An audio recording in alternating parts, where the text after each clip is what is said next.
All right, guys. Good to see you today. Good to see you. We're pulling on over here. Pulling over here. Thanks for joining us, everybody. We have Paige in Kansas on today, guys. Paige in Kansas. Long time no see, everybody. Long time no talk, Paige. It's been a little while, I think. There we go, unmuted. I Yeah, I think know. I think the last time we had a full-on conversation was you driving home, pulling up to your garage, crying about how everybody we knew in the 14th Mechanized Brigade was gonna die. Dude, I feel like I was on their channel since then, or was that a That was right after, I think. I don't think we've done my the bad? I don't. I Sorry don't about think that. we. I don't think we did the update yet. Well, I've been mentioning it on my channel, but tell us a little about what happened. What was going on behind the scenes, and I mean, what had us yeah, so damn concerned. yeah. So there is a group of a drone team, a drone battalion, or whatever word is they use for it. A drone unit that was in the Kupiansk area and kind of on one of the areas around it, that had been holding that line, and they had been there a long time. Actually, a lot of the guys that were there were the original people who had liberated that area back in 2023. And they over time, unfortunately, they had lost quite a few men, as as we do in war. But we had about 20 guys that were still there, and they're stuck essentially because of, in that area there's just such an insane number of FPV attacks and just heavy artillery, mortars, just everything. And so these guys had been living, some of them up to, I think it was like 5 or 6 months, and then as recent as 3 months. Basically, they couldn't be extracted because they could if they tried to send a vehicle in, you'd have to have a vehicle that, one, had enough jammers, and hope that not have enough jammers to jam all the different frequencies that could possibly be used, which is not very likely. Right. And then, and even then, they could be hit by something else. And then, their senior sergeant was like, we could try to send in a vehicle to try to get some of them out, but then we would just end up with one less vehicle and twice as many dead guys, basically, like 200s, yeah, dead, like. And so casualties, deaths, I guess.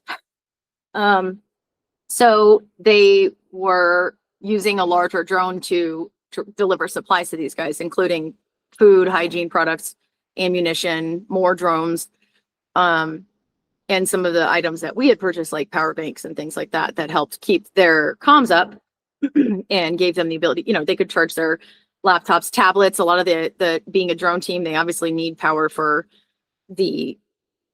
all the parts of that, essentially. So their jamming systems, they're just everything. So yeah, so they were, and around the time that we had talked, when I called you dramatically, in my garage crying, just crying again. It's not funny, but just Yeah. They basically, the Russians had advanced into Kupiansk, and it was not looking very good. But fortunately, as they tend to do, when I don't panic often, but when I do, the AFU ends up having something up their sleeve and it's fixed. Like they ended up, and I don't know a lot about how they ended up doing this, but essentially Ukraine was planning a local counteroffensive, I guess is what, or push back and eliminated a lot of the enemy and pushed and held a lot of positions and got them out of there, basically. So the guys were still there. The 14th, the drone guys with the 14th Brigade were still in this position, but the intensity of attacks was much lower, and they were obviously not in like grave danger at that point because there weren't guys on the ground just right down a few roads down, basically. So that was Good news. Yeah, that was good news. I could, and it, you weren't the only one shedding tears on that one because they are near and dear to my heart. The 14th. Yeah. That was, as a lot of people know. If you don't know, tuning in. That was the very first fundraiser that I picked up, and I received the video before I could even find someone to sponsor it. And in the video, the man who spoke English asking for supplies had ended up being killed in action before I could get it organized. It got to the point to where I went on X. That's when Paige helped me. I went on X pleading, "Hey, somebody help me." And Paige was kind enough then to pick it up. That had a very strong emotional impact on me. And I can't thank you enough for starting that and for doing this. But it's turned into, I know they've turned into your guys now too. Because I was a wreck too during this whole process. I was at a Ukrainian church in Sacramento on my daughter's birthday, listening to Alexei Basarab. He's a pastor and also a volunteer. He's a soldier, but he does volunteer work and goes and sings songs for the men in the trenches. I'm sitting there 3 days before I found out they took Kupiansk, crying my eyes out, praying with him and one of my Russian diaspora friends in a corner of this Ukrainian church, um, for them then to come home and for bad weather to come, or whatever it took for the Russians to leave. And and believe me, I used to be really strong in my faith. My faith was kind of shot. But 3 days later, hey, by the way, everybody's alive and they took Kupiansk. And there's a very famous picture that came from it. And I want to also mention a cool thing about this, guys. I'm going to bring the picture up. A cool thing about this is here's the 14th Mechanized Brigade sign right behind Zelensky here. Here's Zelensky. Here's some of the men from the different brigades. This is the flag of the 14th that we have an emoji on right behind. Right? Zelensky visited him. The cool thing about this is that Paige and I were the only volunteers at the time, the only foreign volunteers that were supplying aid. Now, that's not cool because we were the only ones doing it, but it's also cool that we were the only ones doing it. That, like, you guys, everybody who contributed to that group, yeah. Everybody who contributed to that, guys, you helped in a very minute way, but you helped. You have a part into it of helping to take back Kupiansk. I think that needs to be highlighted in this. And you know, and like I said, Paige, you don't have like a huge support system. I see some of these other donors, these donations, they get huge amounts of donations, and some of your men, they don't have socks or toilet paper, right? Yeah. So, a little bit more about that. Who are we transitioning? Who are we moving to help now? The 108th Brigade. And let's hear about them. So the 108th is one of the, I would say, primary. They're a territorial defense brigade from the Dnipro region. And Natasha, who is my, not to get into too many details, but essentially I have like one primary person, charity contact. I guess like now she's one of my best friends because, you know, you become close with people after you go through this stuff and talk every day. So this brigade is also, that's the area that she's from. So this brigade has had, you know, family members, friends, neighbors, just community members. And so that's one of the first ones that she started helping out. By the time she and I really started working together, she was already helping support like 8 to 10 different brigades, but then, and she was doing that just by collecting within her Ukrainian community. Right. And so now obviously, I mean, they live in a nice town, but like Ukrainians don't, just to give you an idea, like a teacher base salary for a teacher is $300 a month. And if you, which before the war was, you know, not much, like livable, you know, but livable, but you know, now with the price of everything going up, just every day, everything from food to, you know, everything, medicines becoming more expensive. And that's just the stuff, like, that's just the basics. When you think about like actual military type gear, where a lot of that stuff costs the same amount there as it does here, you know, we're paying Western prices for a lot of this shit. So, So that was challenging for Ukrainians to continue to give, everything. And many of them still do, of course, but, there's only so much, especially pensioners and stuff. And so when I showed up, in which I was already connected to that group a little bit through a mutual friend who was the co-founder.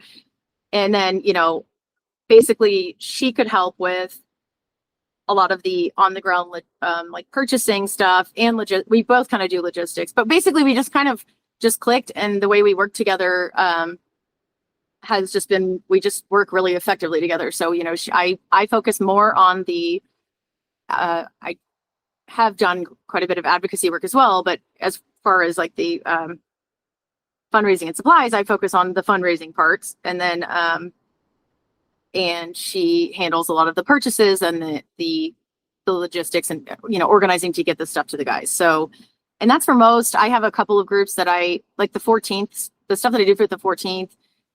She's helped with a bit here and there, but I've primarily gone directly I've dealt with that directly with them. And then I have a former student of mine, which again, she, it's just, and I've had other groups help me, like Renegade Relief Runners a couple years ago, like they did, like when Ryan was over there, did a lot of help for me, like was really helpful in picking stuff up and delivering stuff for me, especially when we got a thermal drone a couple of years ago, which was really expensive. And so that was not something that I was wanting to, mail or anything. So Ryan like picked that up and delivered that, which was really cool.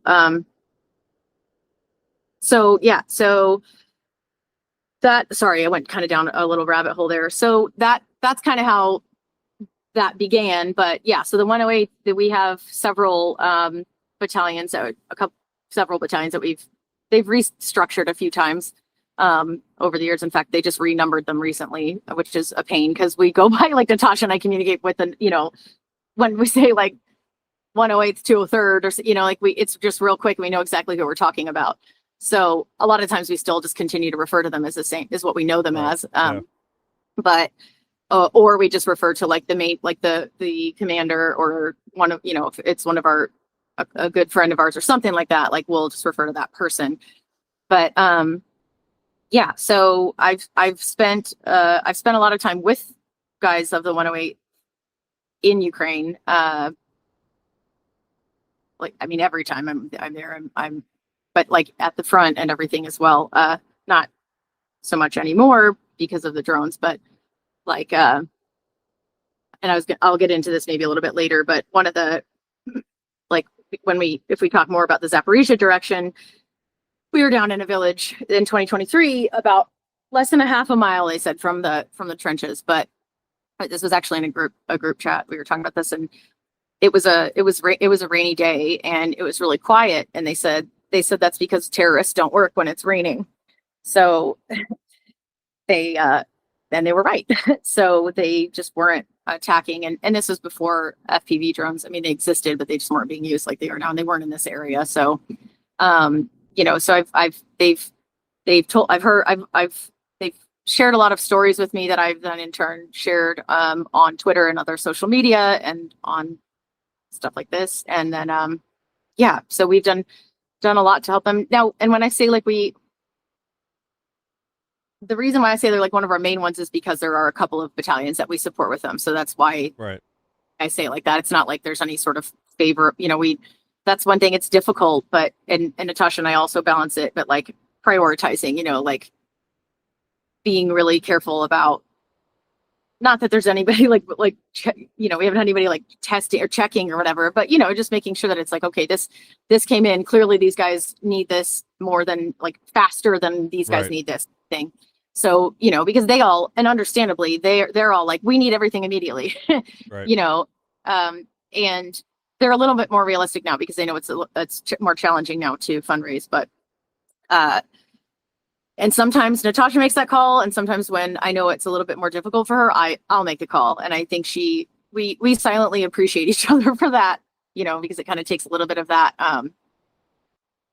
pressure or maybe guilt that we might feel by making that decision off of one another. So right. And I have noticed also the difficulties. Winter, definitely after the holidays, the fundraising slows down to almost a crawl. It seems like. Have you been experiencing that as well? Yeah, and I also haven't been well.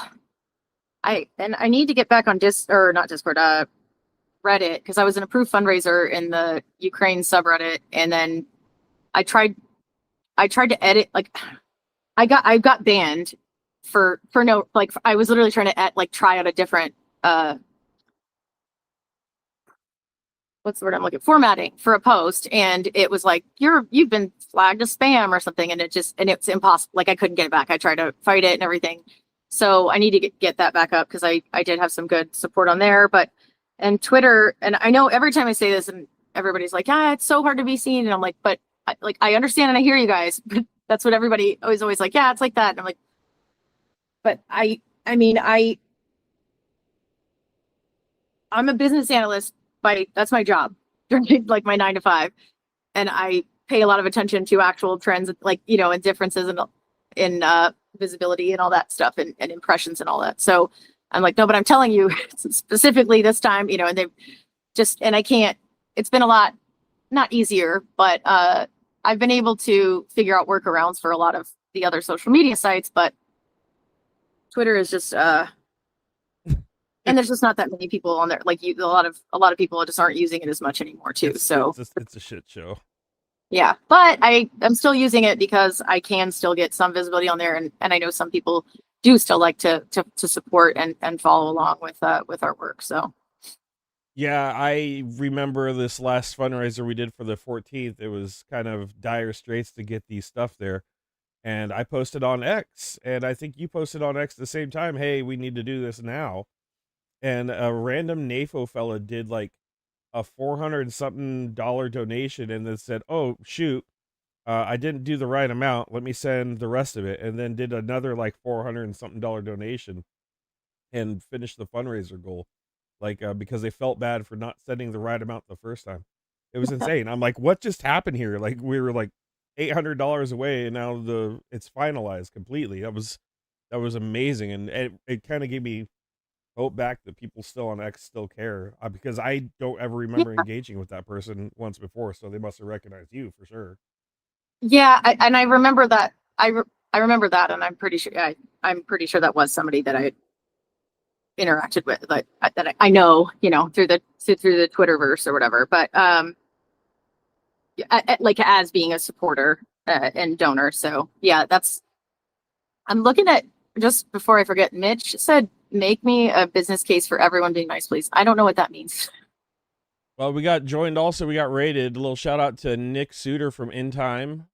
In Time, it rated us. Thank you, Nick. Thank you for the support, guys. Thank you, Time Travelers, for coming over. DB, thank you for the 10 gifted support of the channel. Guys, we got our first donation to the fundraiser. Looks like Mitch Ashdown coming in with $55. Let's go. Oh, thank you, Mitch. Sorry, I didn't understand your comment. At Paige's discretion, she knows. Well, she knows where to get the funds, that's for sure. So what are the men in the 108 looking for right now? They're looking for mostly power banks, I'd imagine. Oh God. So they're down in the Zaporizhia, at the Zaporizhia front, and which is, as we've discussed, I think oh no, maybe that was on a space. That area is hot right now. Yeah, I had the feeling it would be. Yeah. So I have been pretty stressed out about, because I do some of the guys down there I've been friends with for a long time. Some, you just, when you communicate with people on a regular basis and you try to help save their lives, you care about them. You become close with them, and you care about them. So that's the one of the only downsides of doing this kind of stuff is you have more to lose, I guess, like just emotionally.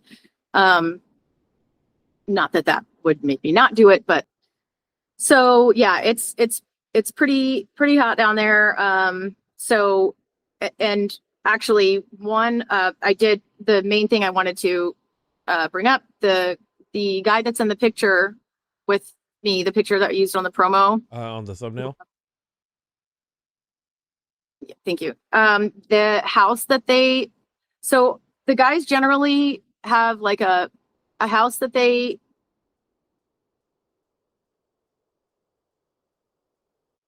a house that they, sorry, I got distracted. I have my other phone up with the comments, and that's really, I have squirrel moments, so that's probably not a good idea for me to do that. But, so a lot of the groups, they have like a house or village or town or whatever that they stay in, and then that's closer to the positions. And then they kind of rotate into the positions, generally meaning trenches, or towns, depending on if it's more of an urban warfare area that they're in than the zero. Right. So, they have a house place that they live like a couple miles back, but those are obviously often targeted. And now that drones can go further, for surveillance, even they can target them more easily because they can just figure out where they are. So the house that those guys were living in basically was hit and completely demolished. Fortunately, they weren't there. Oof. So yeah, that's the second time that's happened to one of these groups in the 108th. So the house is gone completely. Now, a lot of this stuff we're working to replace, but the biggest things are a laptop and a tablet, because they use that for war. Right. That kind of stuff for communication, everything. Like that's not something that they can, they don't have to have the right camo or what, I mean, obviously they need warm clothes, but like that stuff can be, they need, the technology to fight, and then the weapons, and so, obviously I'm not, we're not supplying them with weapons. So that part's going to come from the military, but yeah, as far as the, immediate needs, that was what, Natasha's like, what they're asking for, that they need the most right now. In addition, power, obviously, because they're going to need that as well. But, Right. But yeah, the laptop and the tablet. And when I've purchased some laptops before, and they're usually right around $1,000. I think between $1,000, $1,100, with like the Microsoft, like, you got to buy the Windows or whatever. So yeah, so that's, and then so a tablet, and then a tablet's used to be around $350, I think. They, and everything's gone up in price. Natasha was saying even some stuff we haven't even, I'm not even sure yet in like which things for sure, but she was like, just the other day, she's like, after New Year, stuff went up even more. So it's just, so that's my rough estimate as far as what those are going to be. But, and I have a little bit, I already have a little bit of raised toward that. But that's where we're at. And that group is the 108th. Okay, let me just think about it in my head, because I got to make sure the 7th battalion, that's their new number. Okay. Yeah, they change all the time. That's one thing I've noticed, is they'll separate battalions and make new ones, and even whole brigades even. But they move in around all the time, and sometimes it's just easier to say 108th, 103 or 108th, 107. But that makes total 108. Well, and like the commanders get, like, our commanders get popped around to like different, like they all work. And the thing is, they're all in like the same area. Like a lot of these groups are in the similar areas, so they work together anyway. So yeah, that's that. Right. Let me check in and see if we got any more donations coming in, guys. I know it's tough right after the holidays, but it sounds like they are in desperate need. When did this request for the laptop come in? Has it been a few weeks? Like like 2 days ago. So like I had planned on bringing it up here, because I knew that this would probably be, We got Scott coming in with $100 hot on donation. Thank you, Scott. Thank you, Scott. 155 tonight. 155 tonight so far. Can you share us any stories about the men down there, or some of the stories of something you remember about them that sticks out a little bit? Oh gosh. I really found intriguing what you were talking about how some of the villagers down there were just desperate to share their stories. It makes me want to go down there so bad and document it. Yeah, yeah, I've done a couple of things where I've like done some interviews with soldiers and asked like very basic questions. Like there's one I put together a couple of years ago that was like just I just said, what does a Ukrainian victory mean to you? And just recorded them. And, some of them had a few words, some of them had a lot. And in general, it was like freedom to do what, to live, basically, and freedom from oppression, freedom to do what you want, and to live a free life. And, but in general, I don't have to ask a lot of questions because they want to tell me things.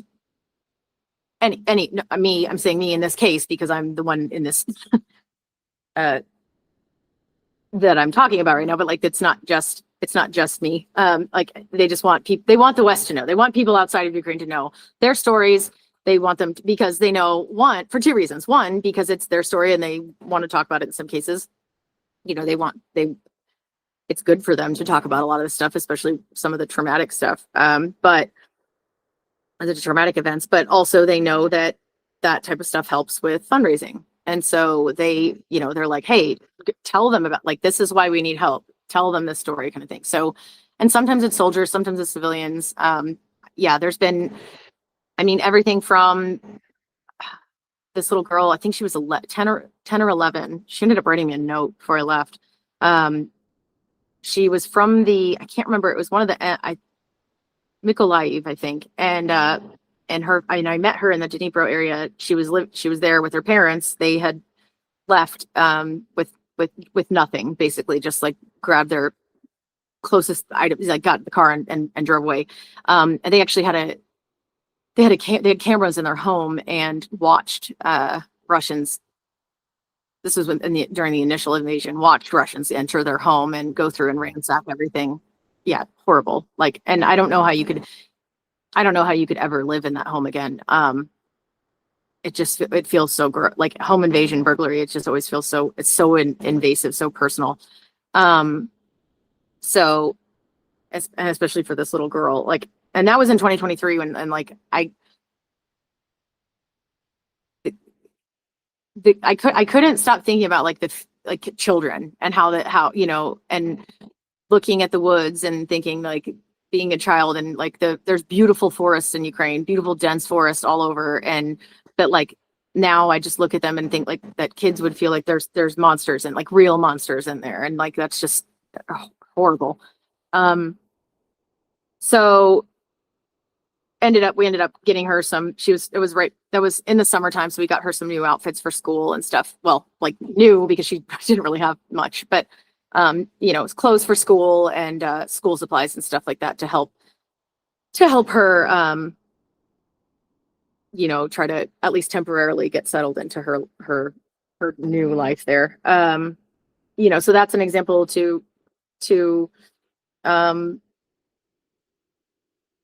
a woman whose family has basically been fleeing from Russia for like generations. I'm blanking out on what country they were from. They were from another country that was previously invaded by Russia, and then they fled to Ukraine to avoid Russia, and now they're being attacked. Like it was just, I'd have to look back at my notes because there's just that was a couple years ago as well. But there's just and so much, and then a lot of of course a lot of the stories from soldiers are horrific. I'd imagine they were probably from Chechnya or Georgia, somewhere down there. No, it was. No, I'll try. Maybe it'll come to me, but it wasn't one of those. It was a long time ago. It was like the early 1900s. Oh, okay, a long, long time ago. Yeah. Got it. Like her parents left. Got it. Yeah. Yeah, I was watching, something popped up on my Instagram the other day, and it was a really young Ukrainian kid that was teaching their brand new brother, I believe, what to do in an air raid. In the instance of an air raid, I'm like, oh my God. And the kid was baby? like, yeah, was that you that posted that? Yeah. So it's like an infant, like a little baby on the ground that's probably 3 or 4 months old, and her little brother, who's about, I would say 3, is explaining to her, like, it's okay. Those are just the sirens. Mom's here. I'm here. Dad's here.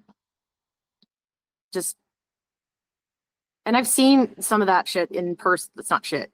I'm saying that because it's hard to see. I see you guys guessing Chechnya and Armenia.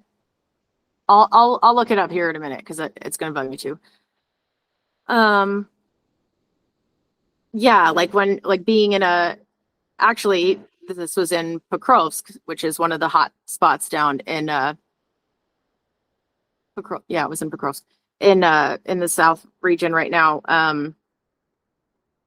And yeah, so we were in a grocery store. We had a lot of times. So a lot of times we have, whether if we have to buy, depending on where we have to buy. So we will bring a lot of like the TACMED and military type stuff with us, and um, then I'm also loud too. If my audio's louder, so I also like yell into the camera, so I can quiet it down a little bit. I'll try. That could turn me up. But we were in so basically we have all that stuff, and then we stop at like a grocery store somewhere along the way and stock up on, like sodas, energy drinks, cigarettes, whatever, like last minute kind of stuff, snacks, things like that. And and we were in a grocery store, and it was in Pokrovsk, and there were at the time, and I think this is 2023. The sirens went off when we were in the store, and this little girl who was about, let's see, they were around, this little girl was probably around 6, and then she had a little brother who was around 3. And she like ran over to her brother, and she's like, "We have to go. The rockets are coming. The rockets are coming." And like that, it actually didn't sink in until after I saw that, and then I kind of like refocused on what we were doing, and then we were in the car. Once we got back in the car and we were driving, and there's 2 soldiers in the front, and then Natasha in the middle, and then one of the 2 more guys. There's like 4 of us in the back, I think, I don't know. And we're driving. I'm like looking out of the window, and I just burst into tears, which they hadn't seen me, like these guys hadn't seen me like emotional at that till that point. And like the guy driving like looks in the rear view, and he's like, I think he kind of startled him, like, because he was like, "What?" Like, are you okay? Yeah, and they were like, "Oh, like what just happened?"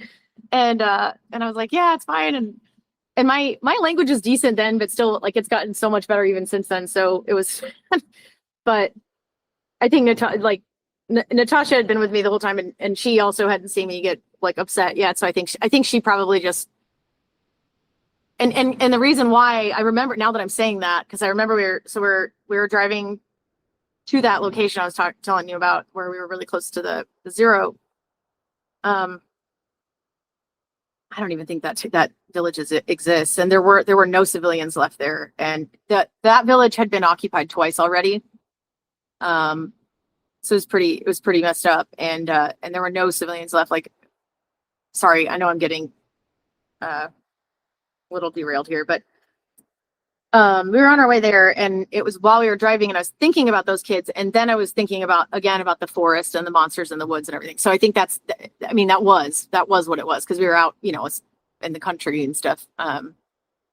So I think it just kind of all hit me, and the fact that these kids, and it still is horrible because it's almost 3 years ago, and those kids are still, the younger boy, like that's all he's gonna, like those are his memory, all of his memories that he's going to have as he's older are going to be during the war. So Right.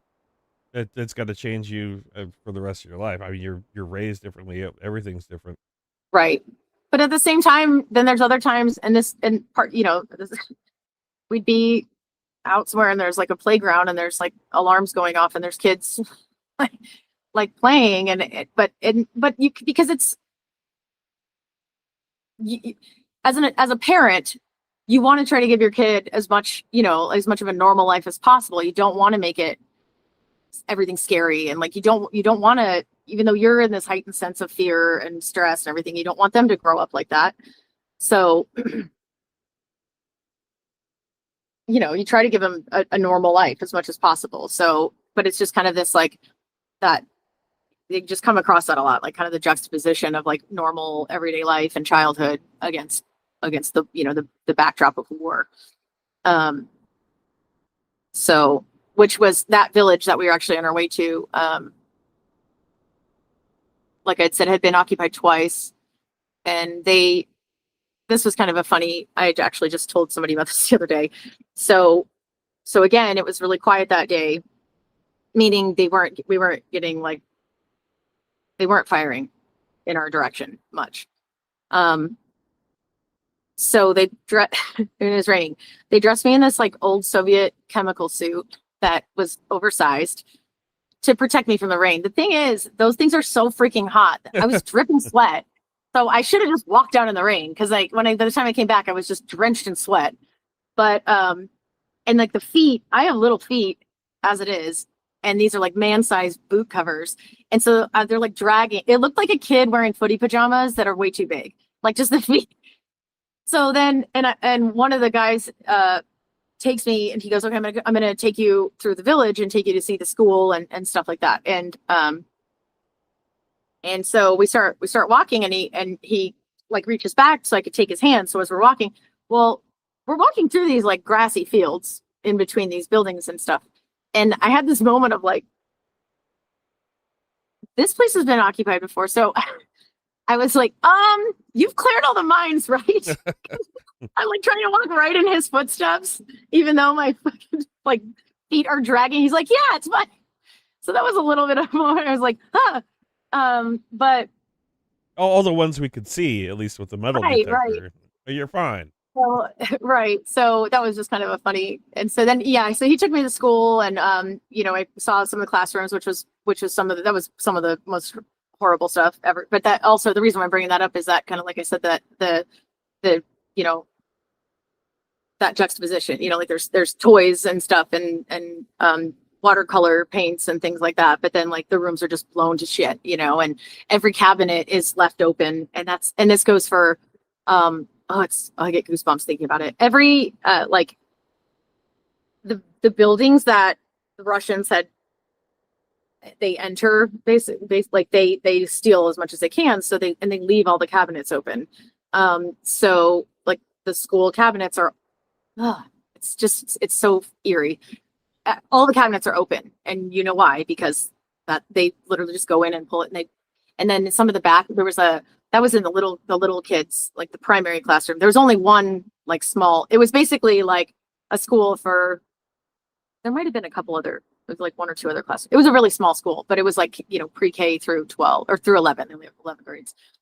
And then there's like a back room with like a lot of books and documents and things like like history books, texts, things like that. And they had just pulled all of that out and like thrown it on the ground and whatever.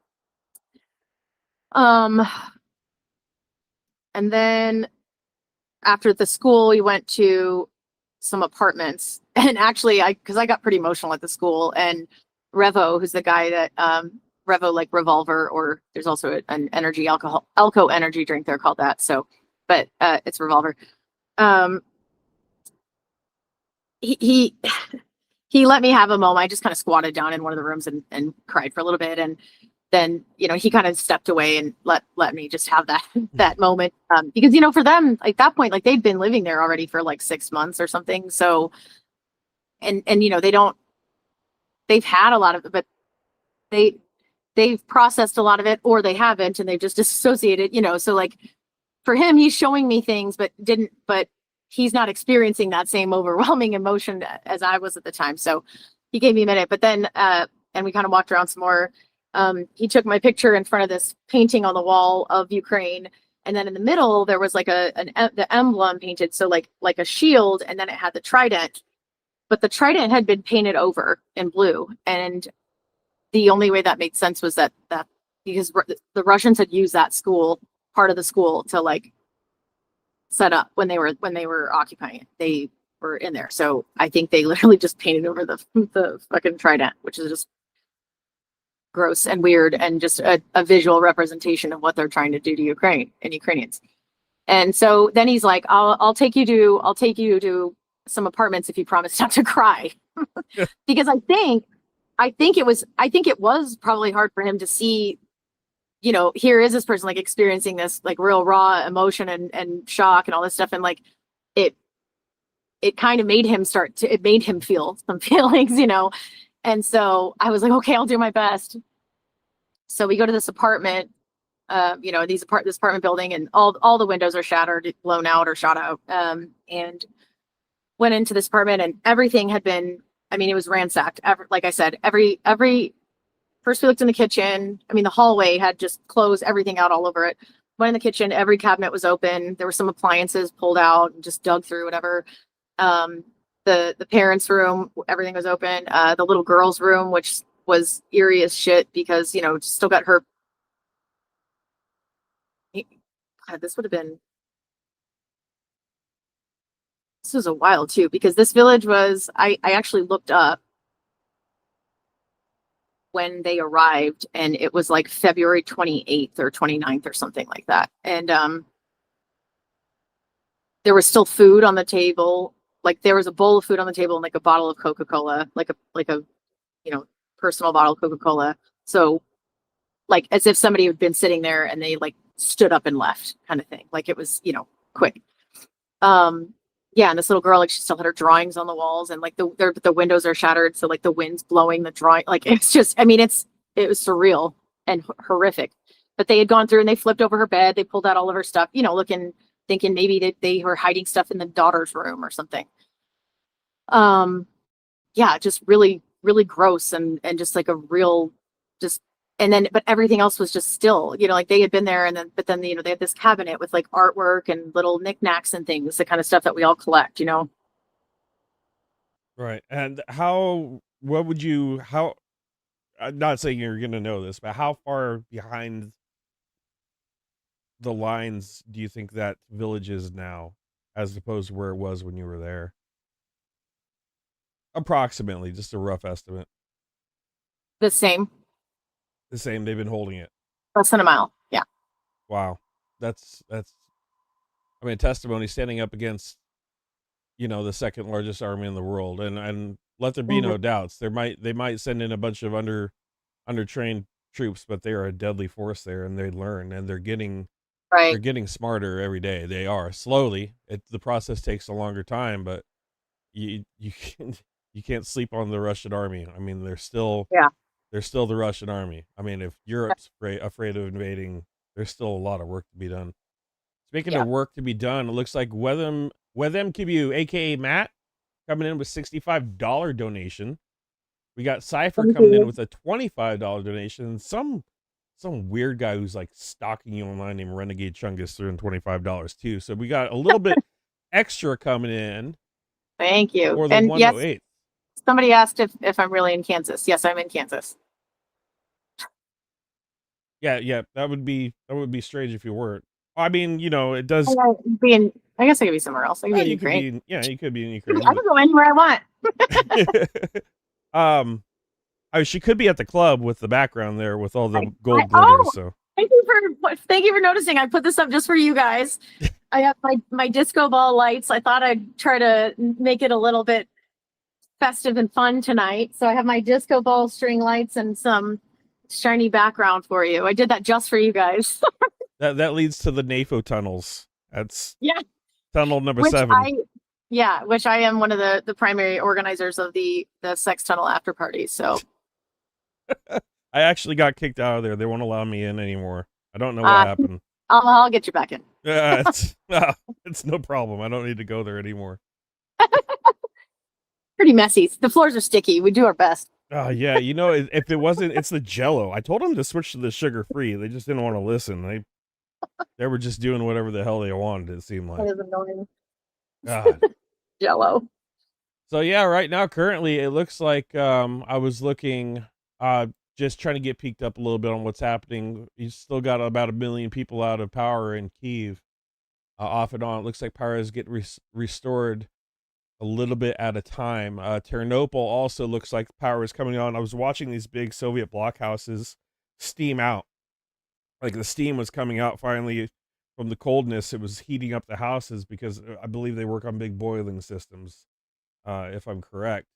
Mhm. But the Russians are hitting them super hard right now. I know we did a little bit for air defense too for our buddy Rowan.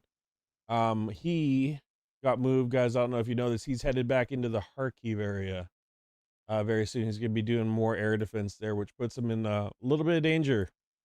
A little bit of danger coming in that area, unfortunately. But still keep an eye on him. I believe he left. Uh, Another story I wanted to share with you guys. I don't know. Now I got you tuned in. If you did help Rowan at one point, during one of the airstrikes, and I'm not going to say where, and I wanted to give it pretty a good time until I mention this. But Rowan's buddy, his battle brother, was at the front during an airstrike, and they had radar data, and he was able to let a family member know that there was a strike coming in, and the family members got out of their house and got into shelter, and the house was actually hit that night, so they were able to escape. That's how close some of these, I mean, to people that we're helping, that's how close. Like, this is the real deal when we're helping these people. I know we've helped the 14th, we helped the snipers. What's your sniper group? I forgot. The 47th. 47th snipers, where we got our slogan, we buy candy Been bars up for in snipers. Sumi, And or then near, we're at Sumi. near Sumi, yeah. So we got them, we're helping the 108th, 107th battalion, 14th. Then we helped out a little bit with Rowan. I can't remember the battalion he was in. He's in a whole freaking different group now. Yeah, I think it had a six in it, maybe two. Yeah, they just like they switch around so much. What are some of the other ones also that were helping here? I know there's so many. I know. I hate to put you on the spot for that, because No, 79. Okay, so some of our other like main ones that you, I mean, that have kind of, a lot of this, some of the stuff that you've helped with helps different groups. So the main ones that like Natasha and I, additional ones are like the 102nd, the 79th. We've been doing some for the 61st recently. God, I'd have to look back at some of the other numbers now. Now they all start to blend together. There's a couple of 60 ones that we've done, but some of them are older ones, like 65th, but that's, I think, an older one. That's one of the ones that yeah, I'd have to look back at my notes. I have like a list. I have to keep track of who's, like, especially when they change their numbers. Right. You said 79th and then 61st, but yeah, they change all the time, right? And then 47th is the snipers. I have to write that down. 47th snipers. I can actually, while we're on here, I've got my laptop here, so I'll pull that up and I can just So we got a question from Nick Suter from In Time. He wants to know, what is your proudest moment since starting this? I know what mine was. It was the 14th, smoking all the Russians in Kupiansk. That was, for me, I don't even like want to be like, it was a super proud moment for me, but I don't want to let it go to my head. But that for me was like, I mean, a picture with Zelensky in the trenches the day after, 3 days after, I'm praying for him, for their lives. For me, that was my moment. What was yours? I thought about it for a second, and then I remembered. So the medal that I got, I was given a medal for my volunteer work by the 35th Marines, which is another group that we help. 35th Marine Brigade. Yeah, and yeah, that's just really, it's just a thing, like it's a sword I'm looking for. It's like the item itself doesn't like me, it's just like the meaning behind it, like, and just like, it's just really cool. It's just like a really neat honor, and also just crazy because I just kind of started, initially started, I did civilian aid. I only raised for civilian aid the first year and a half till I went to the front and was like, oh shit, we need to focus up here. And all this has just kind of happened, and I don't see that, like, it sounds like it's like in a nice, like, that's like my dream. It's not like, I've just been doing everything I fucking can to help. And because I've been afraid for people that I know and love there.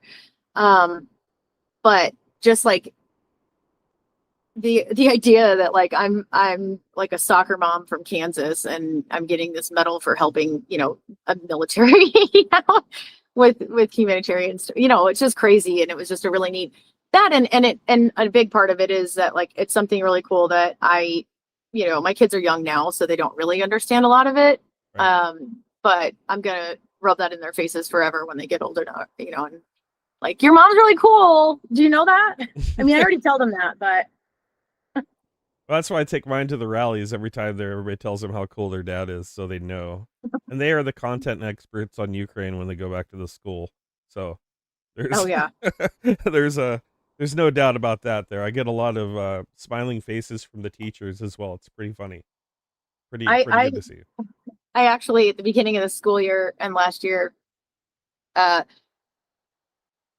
well, maybe every, I don't know, but I give their teachers a heads up, and I'm like, hey, I'm involved in a lot of volunteer work in Ukraine, and so you might hear one of them, like whichever one, like is a teacher, like talking about war a little bit more than normal. And like, I'm like, I try to keep them from a lot, it's not like really graphic or anything, but I'm just saying, like, if if you hear my kid talking about like how much he hates Putin or something like that, like that's why it's, My it's mommy 'cause it is got a kind of kill video back from a Ukrainian. right, like, or like my mommy's got bullets, or, like something. I just give them a little heads up that I'm like, I'm just letting you know, like, if you're ever concerned or anything, please like reach out to me or whatever. But that's so that that's a little bit of where that's coming from. So I did it the is kind of a exact weird same thing. thing. I did the exact same thing. I'm like, all right, the day we go into orientation, I'd let them know, hey, if my kids come in there out of pocket talking about dead Russians, this is the reason why. Okay, it's not Yeah, like I like, got a bunch of dead Russians in a Connex box behind my house. right. We're just I mean, fundraising. I have some souvenirs from them, but Right, right. It's very good yeah, to like, educate I like teachers that. with it. I was saving lives while you were still in diapers. You don't know what I've done. You don't know the things I've done for democracy. Damn it. Yeah,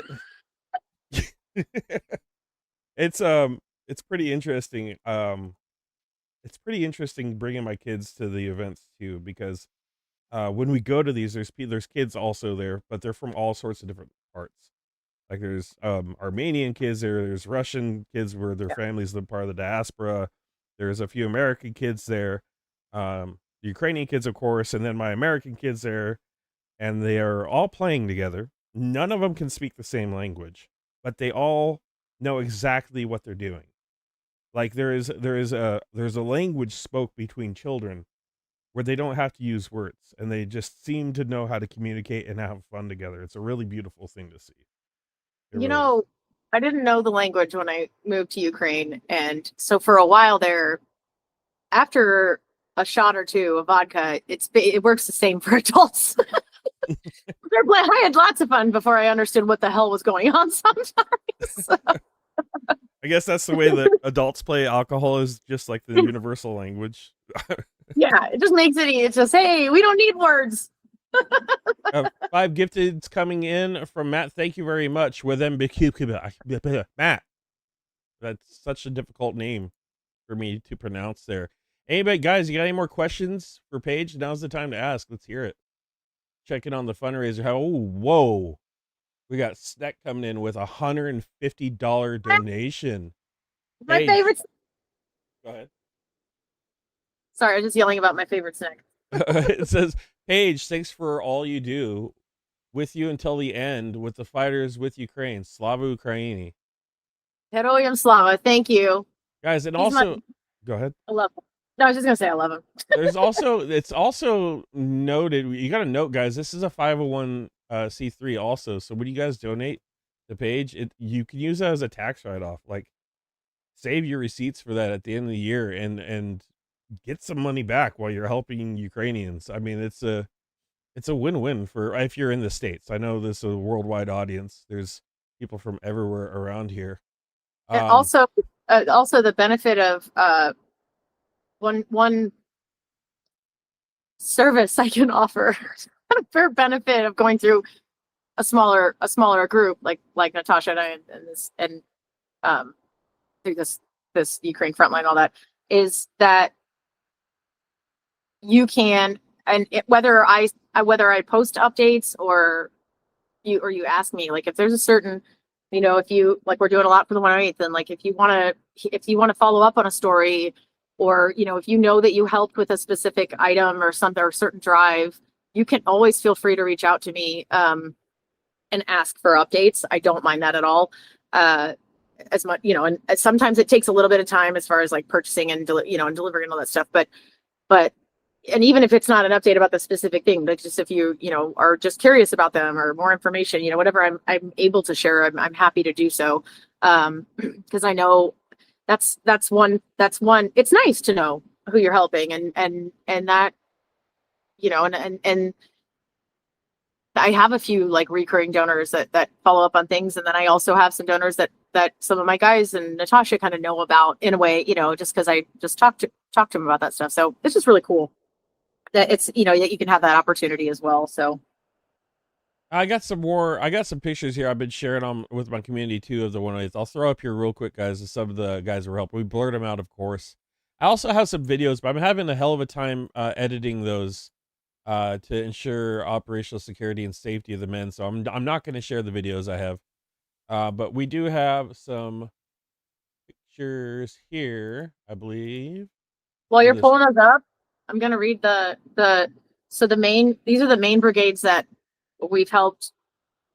This probably isn't all inclusive, but I haven't updated this in its entirety, but these are the main ones. So the 4th, the 8th SSO, which is it's a Ukrainian group, but there is a good friend of mine that is with them. He's the first foreigner to ever sign with them, actually.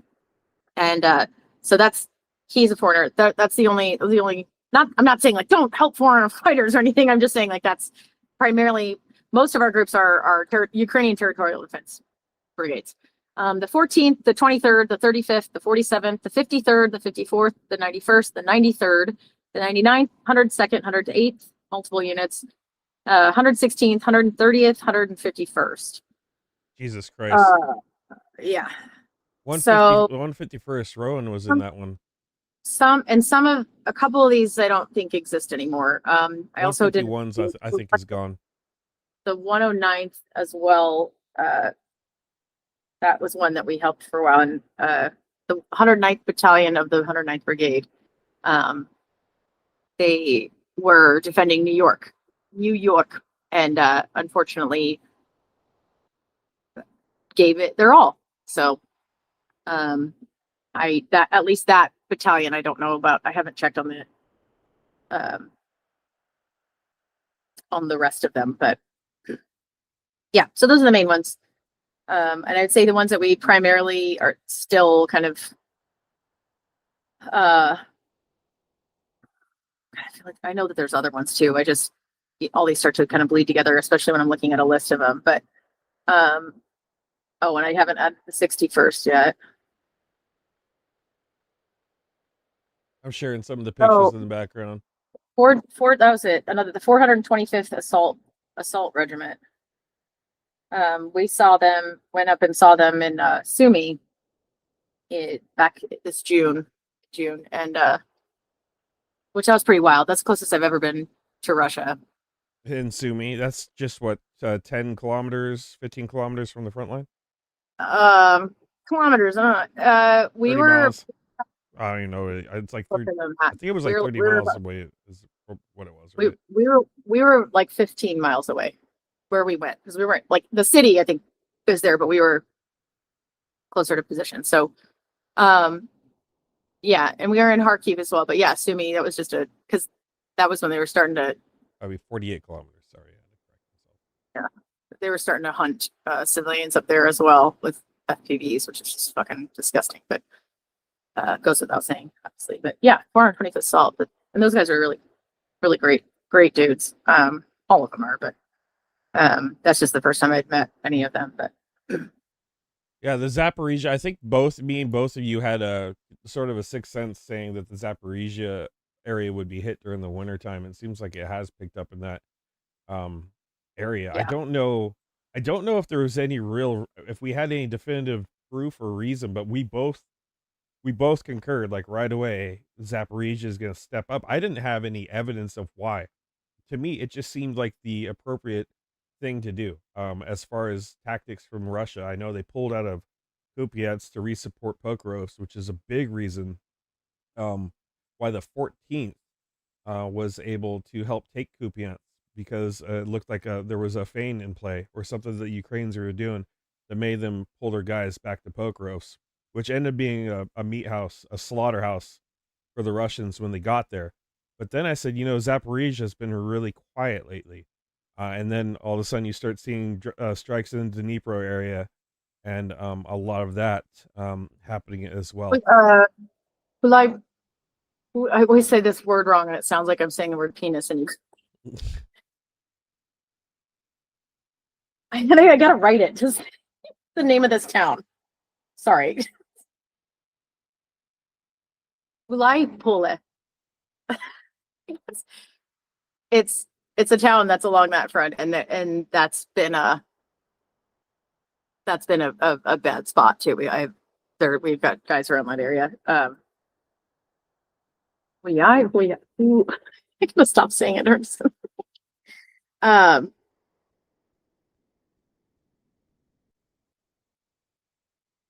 Up here, and I actually one of my, I guess, like, I don't know, I don't want to say favorite, but a picture. Well, okay, I'll say favorite, but pictures that I have with Natasha and some of our people was from that town. We went and there was a commander that wanted to meet me and a couple of soldiers and stuff. And after we had been running supplies, it was so exhausting. And but we took pictures in front of we had some flags and stuff, and a bunch of them signed them. And we took pictures standing in front of a World War II memorial, like a tank, and it had the years of World War II, and like the sun was setting behind us, and it was just this really like surreal, like. And that was the first time I was over there, and this was again like when we were, we had been at the front, we were just the whole it was just surreal is the only way I can describe it. Like just standing with these soldiers in front of this memorial holding a Kansas flag, and I even had a Chiefs flag. I got out for pictures. And just that moment was just crazy. I don't know how else to describe it, but yeah, like sad, but just I don't know. Well, Nick in time says a mile is an imperial unit of measuring distance and thus superior to others. It's 1,609 meters in a mile. Nick, if you oh my God, I see you guys going off about the freaking kilometers. I should have. Nick, if you could, I've been up since about 5:30 a.m. this morning. Please refrain from more than one sentence and keep it to 2 syllables, please, if you could, in the chat there. BB, keep a close eye on that one. I don't know about him. If you could. Let's check in. We got anything else going in the fundraiser? Make Iron Lungs great again. We're still there. We're still there. So let me get a current tally if I could. 1, 2, 150. Well, I'll do it in kilometers. 150. No. 150. I look, I got kilograms down because I learned that quickly when I lived in Ukraine, because I went and I got a kilogram of these like cookies that I liked, and then I was like, oh fuck, that's a lot. So I figured that one out a lot faster. 365. Oh my God. 370. 420. 420. I'm thinking we're at 420 so far. Hey, 420. Oh my God, my edibles are within grabbing. They're within eye distance. Now that I can see again. I had a terrible accident. I don't know if you heard about it. I had a terrible accident on Christmas or day after Christmas. I took my kids to the Great Wolf Lodge, and we were playing Magic Quest on day 2 with these big plastic wands. Big plastic wands about that big. And my oldest boy, we're reading instructions on to find the second red crystal, and he pulled a Presto Dictatoro and poked me right in my eyeball. Like boom, I was gone. Oh, couldn't see. I'm like, oh my God. He's like, I'm so sorry. I was like, shut up, quit apologizing. Let's get up to the room. Got up there, vision gone, completely gone. Jesus.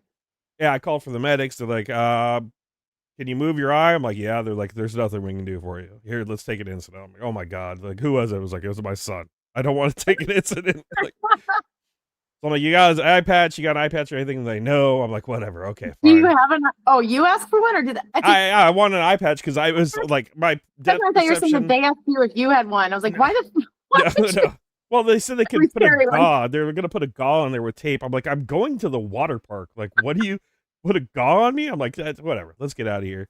I'm stumbling around with no depth perception for the entire day, running into freaking kids and walls, and I just hung out at the wet bar and had Red Bull and vodka while I was there. But finally I got to the optometrist yesterday, and they said my vision should return fully and everything's fine. It's just a little fuzzy there, but it's not any fun and games until someone loses. That's crazy. Yeah. Yeah. I mean, how? I mean, another millimeter or two, you could have lost your eye or something. I could have been permanently maimed. It was super. I've never experienced anything like it for my kids. At least. That was the comments are cracking me up. I know. Sorry, Renegade. Fun is fun until Chunky loses an eye. Gaming wound, medic. Sorry, I was being a pompous ultra. Oh my God, Nick, what are you? Now you're just using the biggest words possible. That's not even fair. Ultra crepidarian. Ultra crepidarian, as usual. Jesus. You're pushing it, buddy. BB, like I said, short stick with that one. Keep that blue wrench handy. Is that a lizard? I don't even know what that was. It sounds reptilian for sure.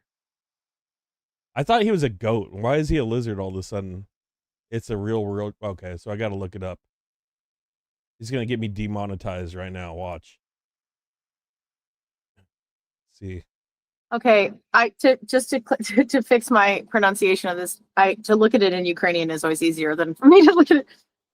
Uyaipola.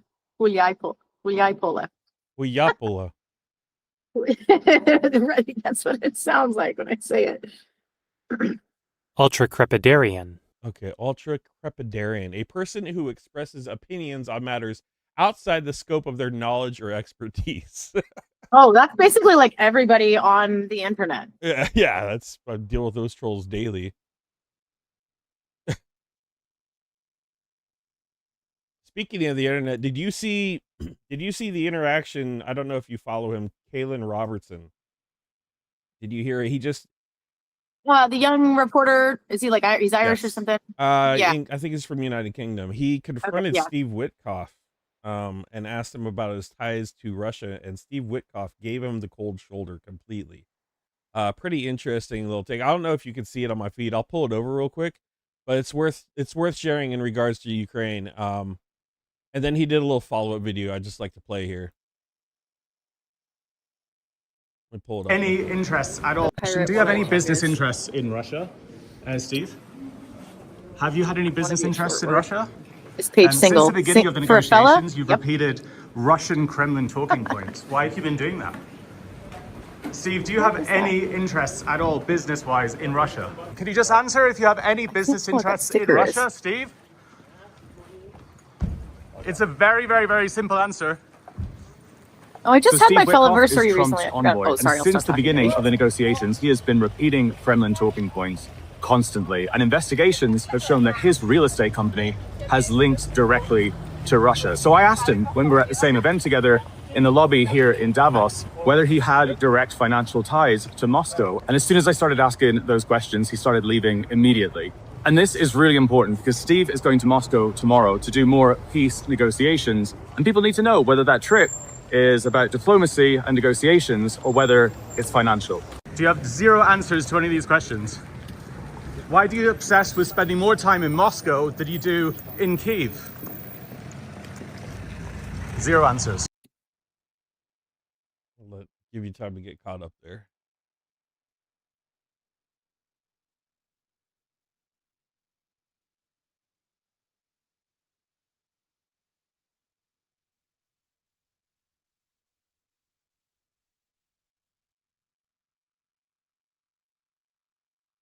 I think the thing that works well for Kalen, I think is how it's pronounced, maybe. Kalen. That like because he's young and he's a handsome young guy, and like he's kind of disarming a little bit, like you don't think that he's going to come at you like that, and then and then all of a sudden he does, and then it kind of, you know, it catches a lot of people off guard and stuff because he knows what the hell he's talking. He comes prepared, you know.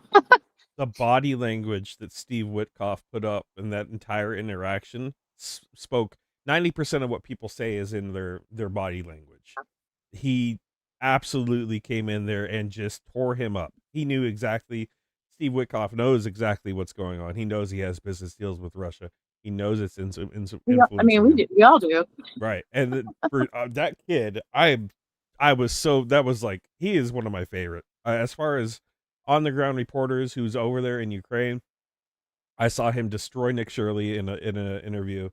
Everybody he told, that one guy, who is that one guy? My Cyprus, talking about Turkey when Turkey invaded Cyprus. The one that he just denied. Like, I've seen a few of his. Yeah, yeah. There's that other dummy. He just denied like the 25,000. He said that the 25,000 children that got stolen from Ukraine wanted to go there, or some just madness the other day. Kalen destroyed him too in an interview.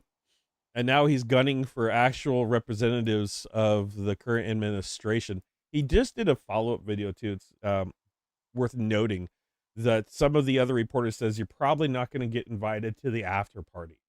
And what he was referring to is apparently a lot of the big time news reporters, like I think it was Associated Press was there, Politico, and all of their journalists, they go to these parties, these events afterwards with the government officials, and they're all together. They're all eating in the same place. They're all partying, which pretty much kind of shows how the media is being played. And bought.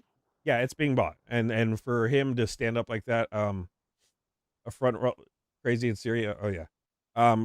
How he's doing that, how he's going in there. It reminded me of when, I don't know if you remember with John, are you familiar with John Sweeney?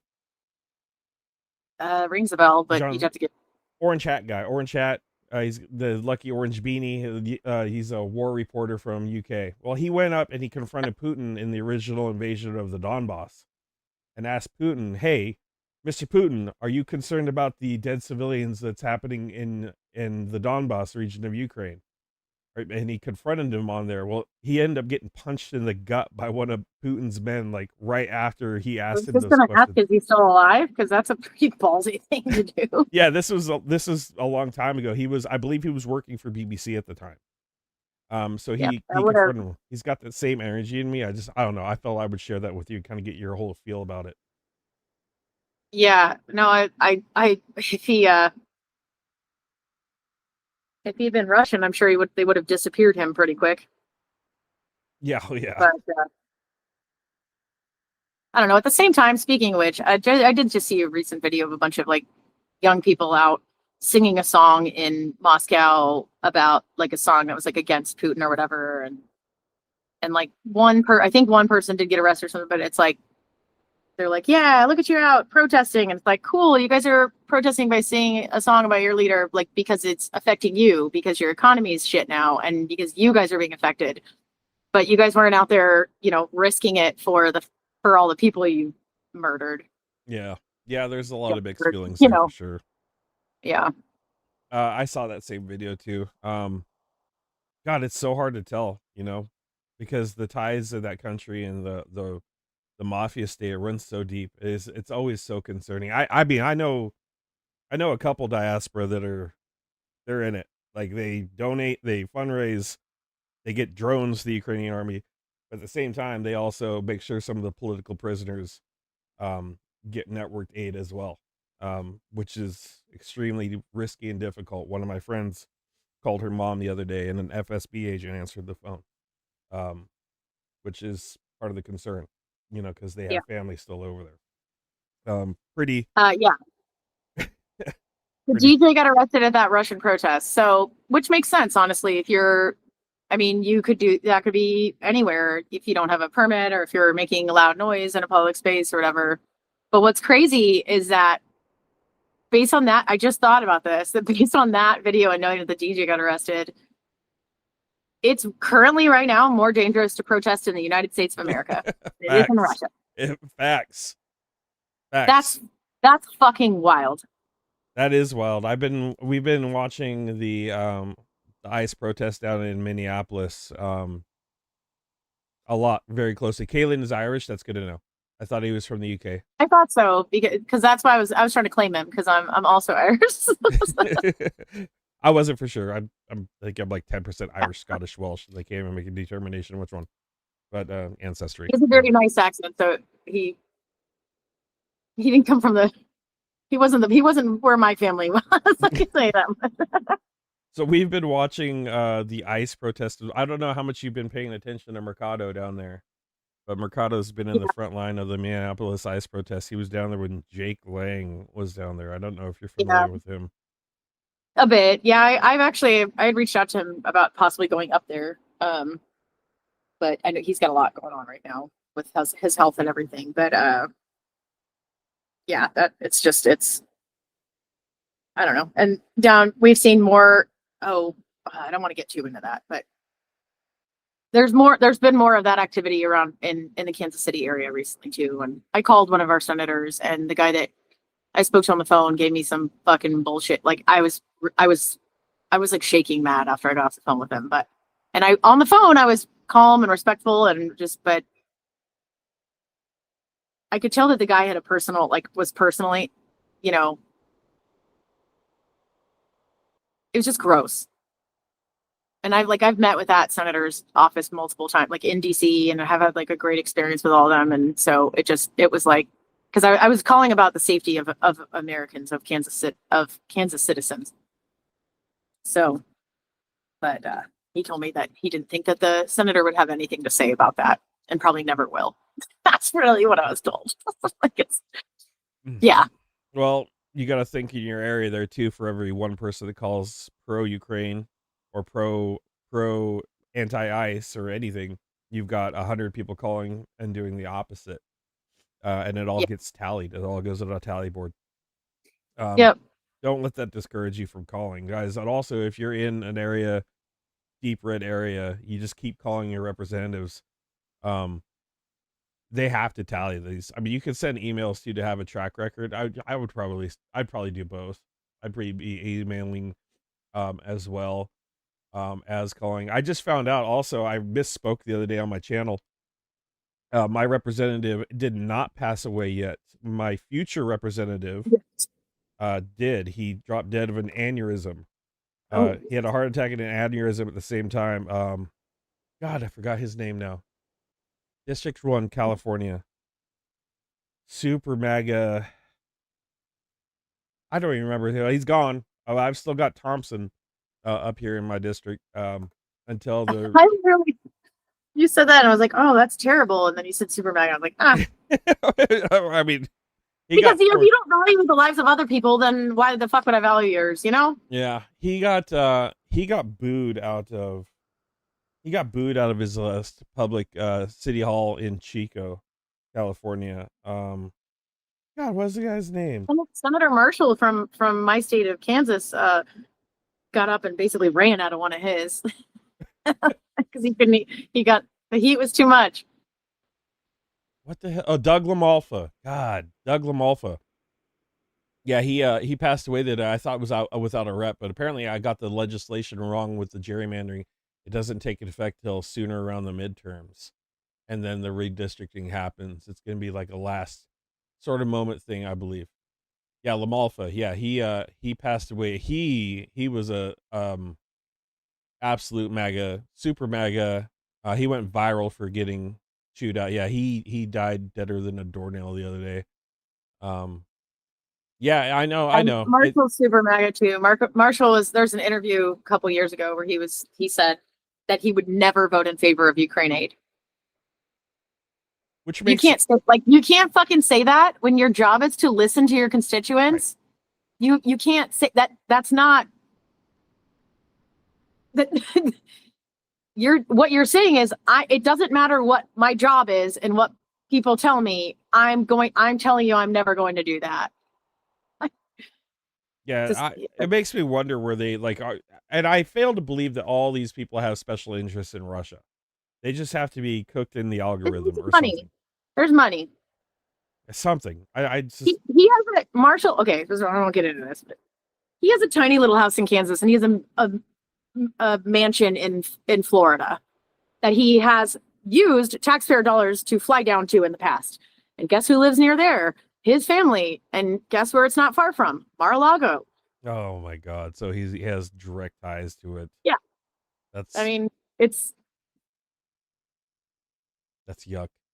Steve, okay. saying, thank you for the 5 gifteds. Appreciate it.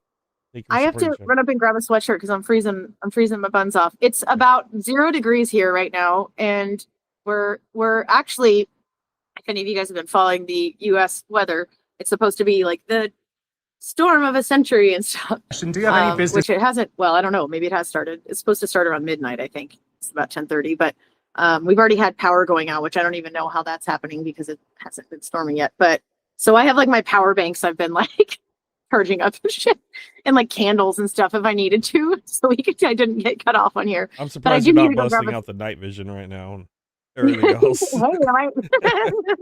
Well, while you're doing that, so- I can run Okay, over perfect. Kaylin's response here. Here's Kaylin Robertson's response to Perfect. after confronting Witkoff. Here it the is. club, and I was literally told. So yesterday, right here in Davos, I confronted Trump's envoy, Steve Witkoff. Steve, do you have any interests at all, business-wise, in Russia? And literally hours after I confronted him, he turned up in Moscow and shook Putin's hand. And honestly, his silence to my question was damning. But not as damning as the fact that right behind me in Davos are thousands of journalists. Politico and Bloomberg spent millions literally having a headquarters on the high street, and not a single one of these journalists confronted him. And it's because they're all in a club every single night. The journalists, the lobbyists, the politicians all party in exactly the same places. And no one wants to be kicked out of the club. And I was literally told by a couple of journalists that I probably wouldn't be invited to these parties because of what I did. But the point of journalism isn't to be invited to parties in Davos. The point of journalism is to hold power to account. And honestly, it shows that our media is completely broken. So yesterday, right here in Davos, I confronted... I couldn't agree more with This interest Kaylin in Robertson. Russia. I am so glad he did what he did. And yeah, he's probably going to get a little bit of pushback. He'll probably be invited to less parties. He doesn't seem to be the type that wants to hang out with a lot of the bigger organizations. I'm sure the kid has a very amazing social life and recently was married. Yeah, the kid is such a pure-hearted, he's so intelligent too. He is an amazing human being. I believe he did fall in love with in Kyiv and found a partner there, and they ended up getting married in Kyiv. I remember him talking about it. And you could see the honesty and the purity in his heart. He's just an amazing human. We need more journalists like that. I can't say enough about the kid. Him confronting Witkoff, the guy's, I believe he was actually in Syria as well. The day after Syria was the week after Syria was liberated from Assad, he was down there on the streets with one person escorting him. One person, he had a female with him. That was it. He was going around. He talked to a few people. He showed that the people were going for democracy there. There wasn't a lot of rioting. There was normal activities on the streets.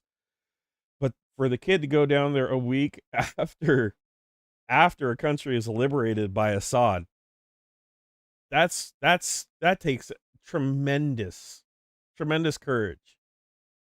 Tremendous courage. I get scared playing a video game. I get scared playing DayZ.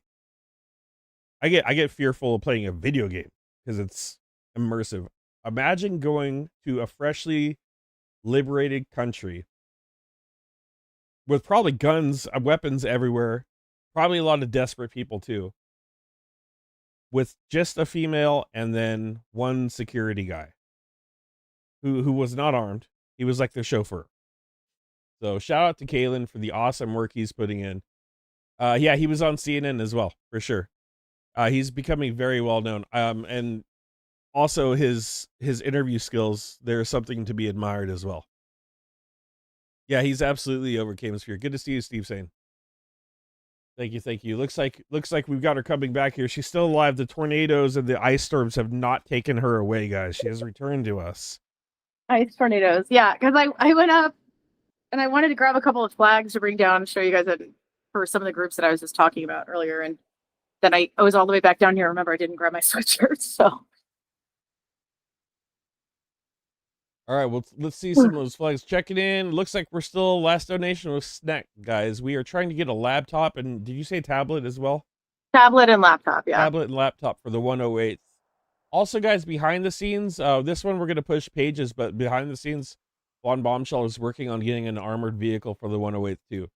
The need for these guys is super important to get them outfitted. Like I said, I've been watching recently, and I know, it's all helping Ukraine.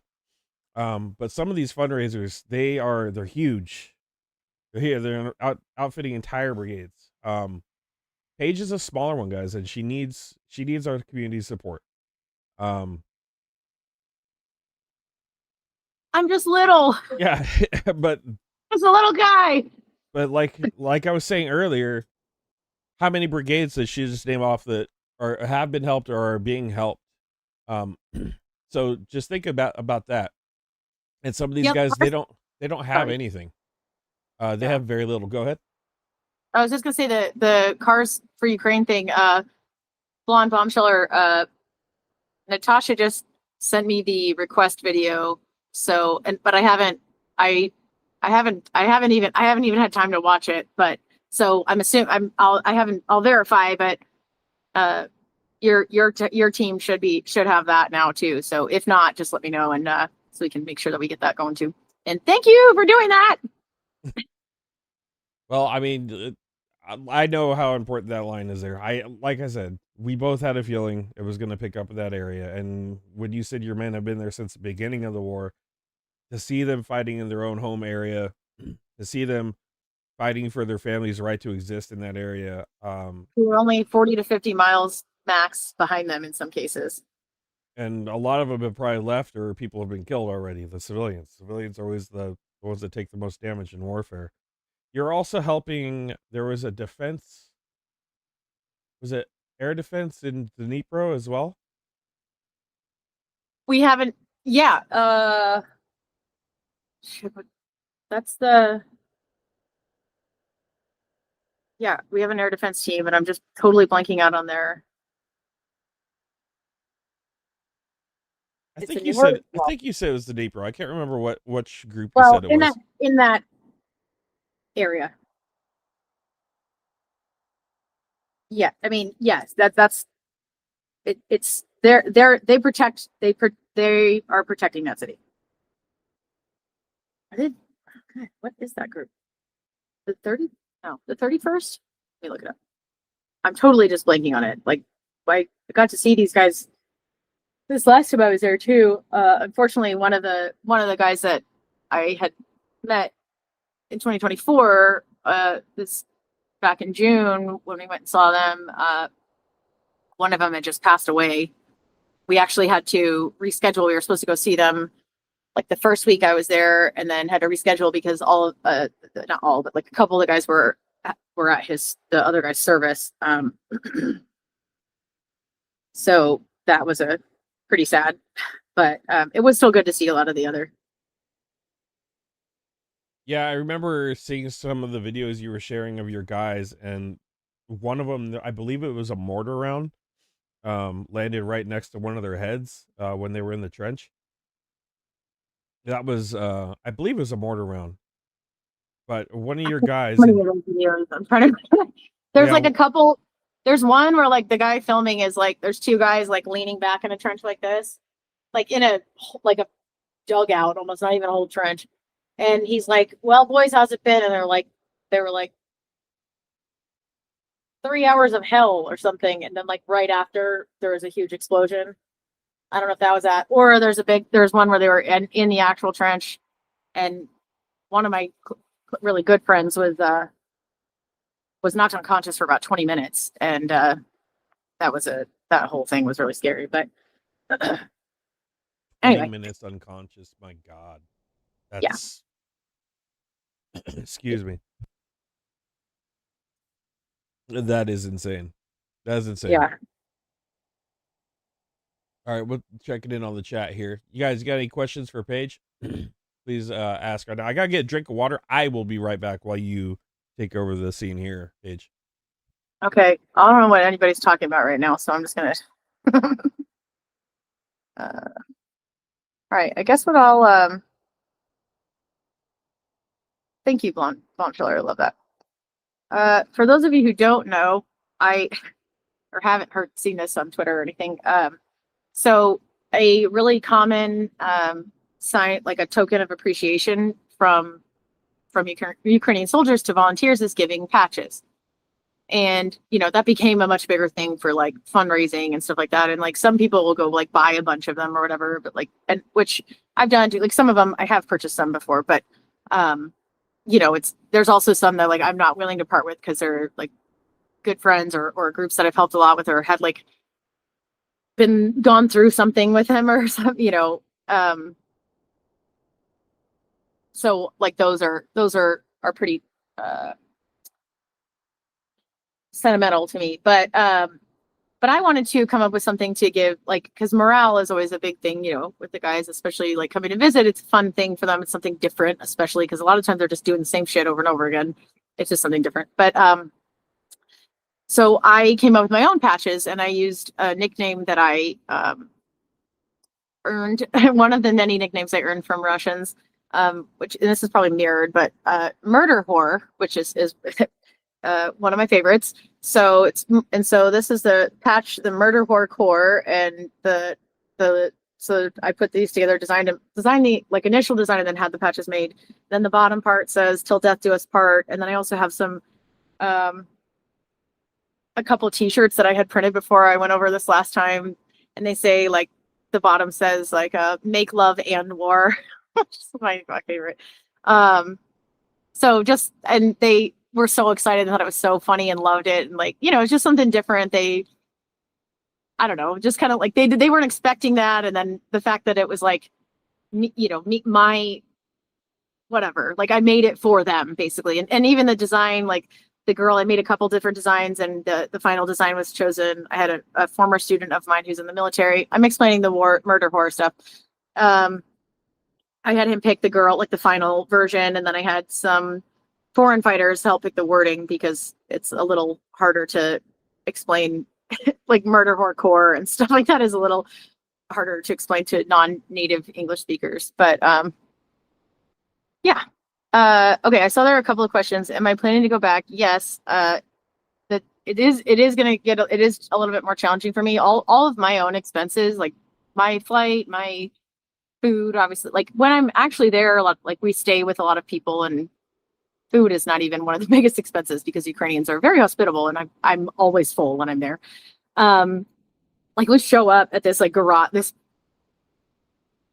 that was like this place that they were repairing trucks for the 35th for us, and like we walk, like the people lived in this, like it was all like their business was like their house was part of it, and like we walk in their house, and like his wife is standing up with this like giant table full of food, and like we were supposed to meet a soldier to drop some stuff off like 2 hours. I don't know. It was like this whole thing, but then, and I wasn't even hungry. So anyway, but sorry, that just is it was just a funny moment where it's like, oh God, I should have known. Like we should have, like, thank you so much. You're so hospitable. But, so I pay for that stuff. And then like for, I go into like fly into Poland, and then usually we stay like one night in Lviv before we drive, because like Natasha and usually one or two other volunteers will meet me at the border. It's a lot faster. It's also a little bit of safety with like being able to have a car, like a private car. We can also move a lot faster. When we're not relying on public transportation and everything. So, and God, where we drove all over the entire country this time. It's exhausting to sit in a car for that long, especially when the roads are like this. It's got to be inherently dangerous too, as well, right? I mean, just driving around. In some areas, yeah. So I pay for that stuff out of pocket, and I'm sure, as you guys can imagine, that adds up. And so after a couple of years of that, and paying a lot of stuff, it's a little harder. So I just, I'm not sure when I'll be able to go over again this year at some point, but Natasha's already asked me when. But at the same time, like this last time I was there, I raised $30,000 while I was there. So I mean, it's worth it as far as the money goes. It's not just, I'm not just bringing stuff over. I do that, but that's that's just a small part of it. thank you, Steve. I think I just answered your question as well, maybe with that. Not sure when. I got involved with volunteering. So my connection to Ukraine is through the Peace Corps. I served in the United States Peace Corps after college. In 2010 to 2012, I lived in Ukraine for a little over 2 years and taught English as a foreign language in a village school and became really close with some friends and stuff there, with some people there. And I went back to visit in 2019. I would have liked to have gone earlier, but there, initially the war had kicked off, and then I had my son, and so didn't get to go back till 2019. And then, so then like once the full scale started, I was afraid. So I just started doing what I could. And people all of a sudden, when they were asking me initially, like what organizations can we send money to that, and it's going to get there. And I didn't know yet. And so a couple people were like, well, can I just send it to you for now? Because, people knew me and trusted me on Facebook and stuff. And so I was like, yeah, sure. And I posted my Venmo, just be like, sure, if anybody else. And then like, I raised like $5,000 in the first week or something like that. And it was like, oh shit. So then it just kind of kept going from there. So that's kind of how that happened. Well, let's check in on the fundraiser since we're speaking about it too, and see if we got any fresh donations. Refresh and support. We got Mitch Ashdown again with another $55. No comment, Mitch. You are the man. Thank you very much for the help. Wow, we're getting up there, almost at the amount for a tablet. I think. What was the tablet goal? What was the goal tonight? Laptop and tablet. So I think it was like 1,000 and let's say 400. So 1,400. Let's just say 1,400. So we are at about 475 if I remember correctly. I might have miscalculated. I'll check back into that. Super scratchy. You're there when you go. You're there for like a month. I think I'm actually getting sick. My kids are sick as hell. So I have the same thing right now, like dry, kind of like scratchy throat and everything. Yeah. It's just everywhere. Yeah, we're juiced up on vitamin C and zinc, magnesium, B12, and throat comfort tea. I'm drinking a little Captain. Oh, I'm healthy living. I haven't indulged since a couple days after Christmas. Good for you. Kind of get refocused so I could have a little more energy. After Trump's first year in office, I think I hit it a little hard. So time to refocus. How long do you go to Ukraine for when you go? You're there for at least a month at a time, right? With travel, it's around there, a little less than that. Just depends. I mean, it takes so long. It takes, a week to even get to where I'm going. Really? So, yeah. I mean, that's flights over there, then going from Poland to Ukraine, to the border. And then this time, I mean, once I crossed the border, we were like balls to the wall the whole time. I mean, we were I think 30 miles from the Belarusian border. So we went up there, and then we went down through Bucha, and then down and stayed in my village for like a day and a half, right in the center. And then we went out to the Dnipro area, where we kind of like home base it out of where Natasha lives, which is actually, it's like 45 minutes southeast or east of Dnipro. So we're a little closer to the front, but basically Dnipro. And then we went down to Odessa. We went to Zaporizhia, Dnipro a couple times, Kharkiv and Sumy. God, it was a lot of travel. What's Zaporizhia like? Ukraine. It's a lot of it's it's like this. It's really, so Zaporizhia and Dnipro are kind of like they're along the river, and where I lived was right like along the river, just a little bit further north. So like that area is pretty similar to me. Like a lot of it looks similar, and as far as like a lot of the buildings and stuff, because if you go like far east or far west, there's different styles of buildings, like in like west, for example, like in Lviv and the Carpathians and everything, it's got more of like it looks more similar to Poland, for example.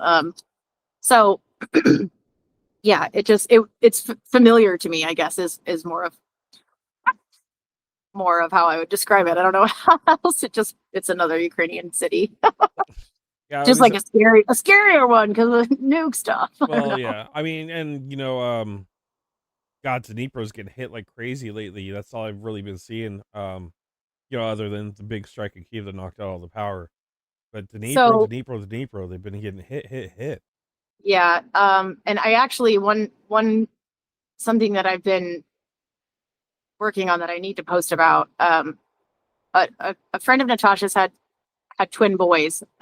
They were born like just a couple weeks ago at 25 weeks gestation.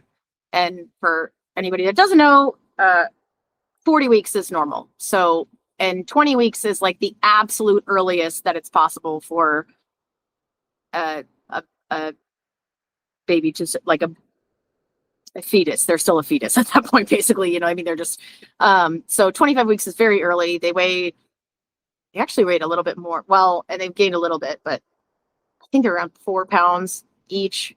Long little boys too, I think. But Roma and Sasha. So their full names are Roman and Alexander, and then the shortened are Roma and Sasha. So, and their medication that's required is about $200 a day. Oh, Jesus. Yeah, and they coincidentally, preemies. Coincidentally, I think they're maybe micro preemies at that point. I'm not sure what the threshold is, but they coincidentally ended up in the NICU that I did a lot of help. I did a lot. I helped with a lot of stuff early on, like in the war, like helped paid for the materials to reinforce the basement to use as a shelter because it was just like bricks and dirt basically initially. They sent me a picture like in 2022 and it was just like a dirt hallway with some ladies at the end, one with a new baby and one that was pregnant. I was like, what the like? So we got stuffed and like drywalled it and then, made it not livable, but more comfortable. And got cots and things like that and all the bedding and all that. Unfortunately, the babies so it's a NICU, but then there are also a lot of orphans there, orphan babies, which is like the saddest things. And like any of the babies that were on ventilators, anytime there was an alarm, they couldn't be taken off the ventilator. So they would have to stay upstairs. Like they would die if they tried to take, they couldn't. And especially there when it's been, the sirens go off all the time. Like there's almost constantly a threat. So that's, obviously horrific. And then I got to visit the hospital like a year and a half ago and meet a lot of the people working there and we brought medicine for, some of the babies that were in like really critical condition and talked about some other stuff we could help them with and all that. So anyway, so these two babies ended up in that same hospital. So I do feel good about their care because, I've been there and I've met the people, the main doctor and everything was a good guy and the nurses and everything. So, but yeah, so that's something that, we aren't able to do a whole lot of civilian aid anymore just because of the amount of money is so much lower. But that's one kind of thing where it's like, Jesus Christ. I mean, yeah, it's just, we've done helped with cancer treatments and stuff before, but when we can, but it's hard because of course that's something that seems like, of course you want to do that. They're premature babies and little baby Ukrainian boys. Like, we want them to have the opportunity to grow up into Ukrainian men, but we're kind of limited with what we can do. So, but anyway, that is something that I am also kind of helping with as well. And that's, I mean, that aid, the need for that's always, even after war, the need for that's always going to be there, God damn it. That's why it's so important to help out these smaller groups, guys. Like, I can't express that enough. There's so much need there. And when you're on the ground there and you know it personally, it's super important. But I also get the need, like, I understand why you have to, not why you want to, why you have to pull away from that and support the troops. Because without the troops there, you're not going to have any Ukrainian children in hospitals. They won't be given the right to exist. My buddy Dima, who spent 6 months in captivity, he was in Azovstal. He's part of Lazar unit. Really, like, as far as putting in work on a scale, they're third from the very top, right above third assault. He was down in Mariupol and he was captured and spent 6 months in captivity and came here. His child had some health issues because of the war, because of the bombings.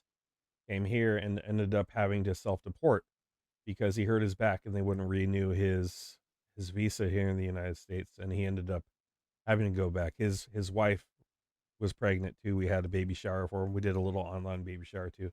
They just recently had their child there as well, under shelling. There was explosives bombing that night, and he sent me a message. Hey, had the baby. Sent me a picture, and baby's fine. Everything's fine. It was far away, but he said it was absolutely hell that night. And Yeah. I can't imagine the stress on mom carrying a child in a war zone.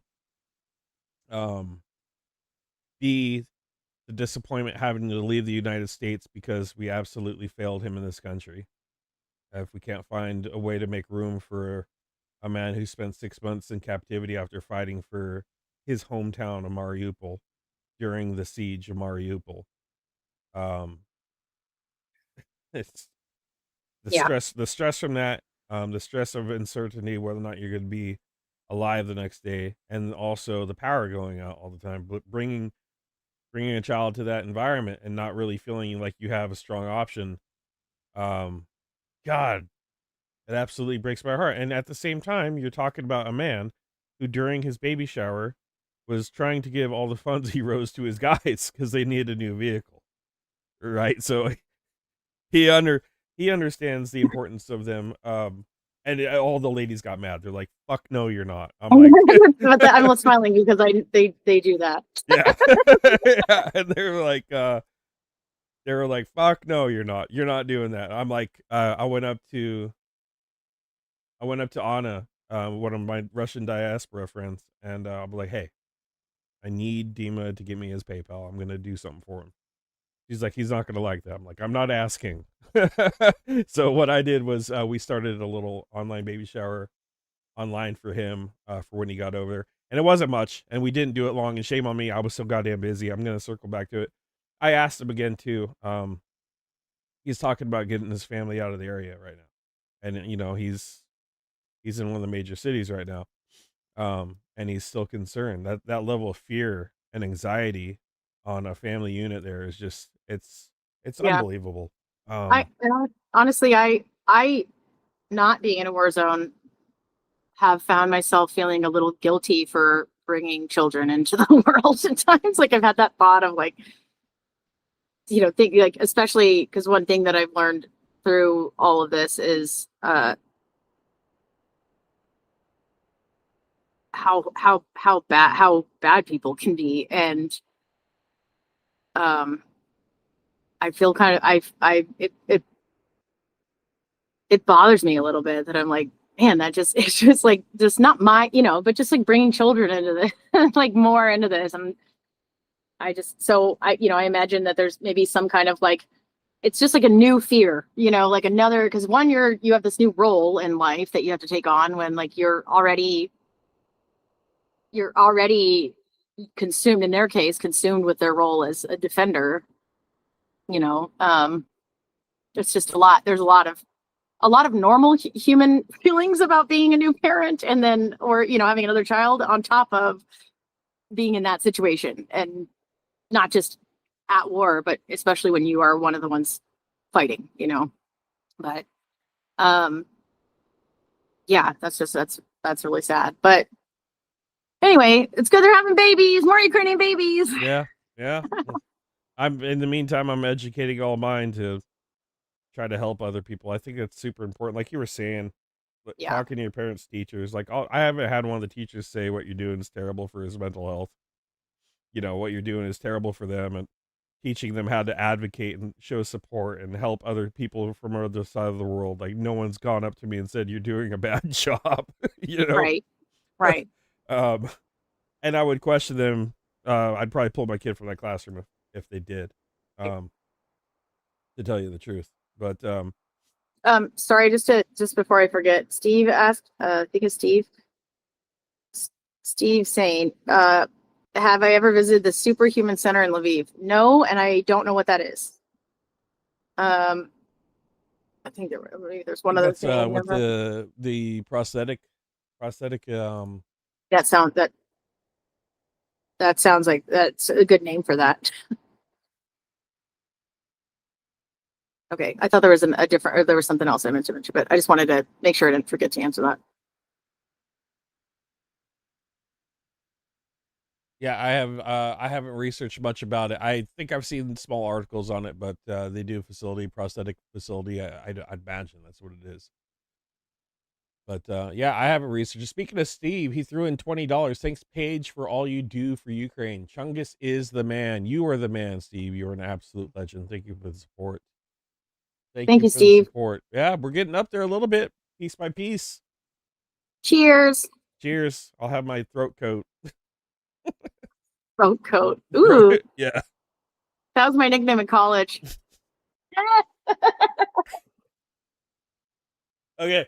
My friend and I have like a joke going back every time we see anything that's like, there's a company here called Polestar. It's like an AC company, like an HVAC company. And so we'll take pictures of stuff like that and send it to each other. We're like, wow, this is my nickname in college. So. Oh my God. That would be like the best thing ever, is find all the most immature shit you can on a road trip through Ukraine and put a big like freaking montage of it. There was one. I'll have to find it. I took a picture because there were like some kind of snack, but it was like Nut Master and like next to something else that was like also I made dirty, and sent it to my buddy, like an American friend that's over there fighting. And I was like, I fucking love finding this kind of stuff here. Oh, it's funny. Where have we gone on this channel? It's Ukraine. Nick, from In Time, you're gonna have to close your eyes, Nick. I know this is gonna be hard for you, but I know. There we go. Threw his emoji up. He has his own emoji here. I don't know where it came from. It just magically appeared. Oh, I was wondering what that was. Yeah.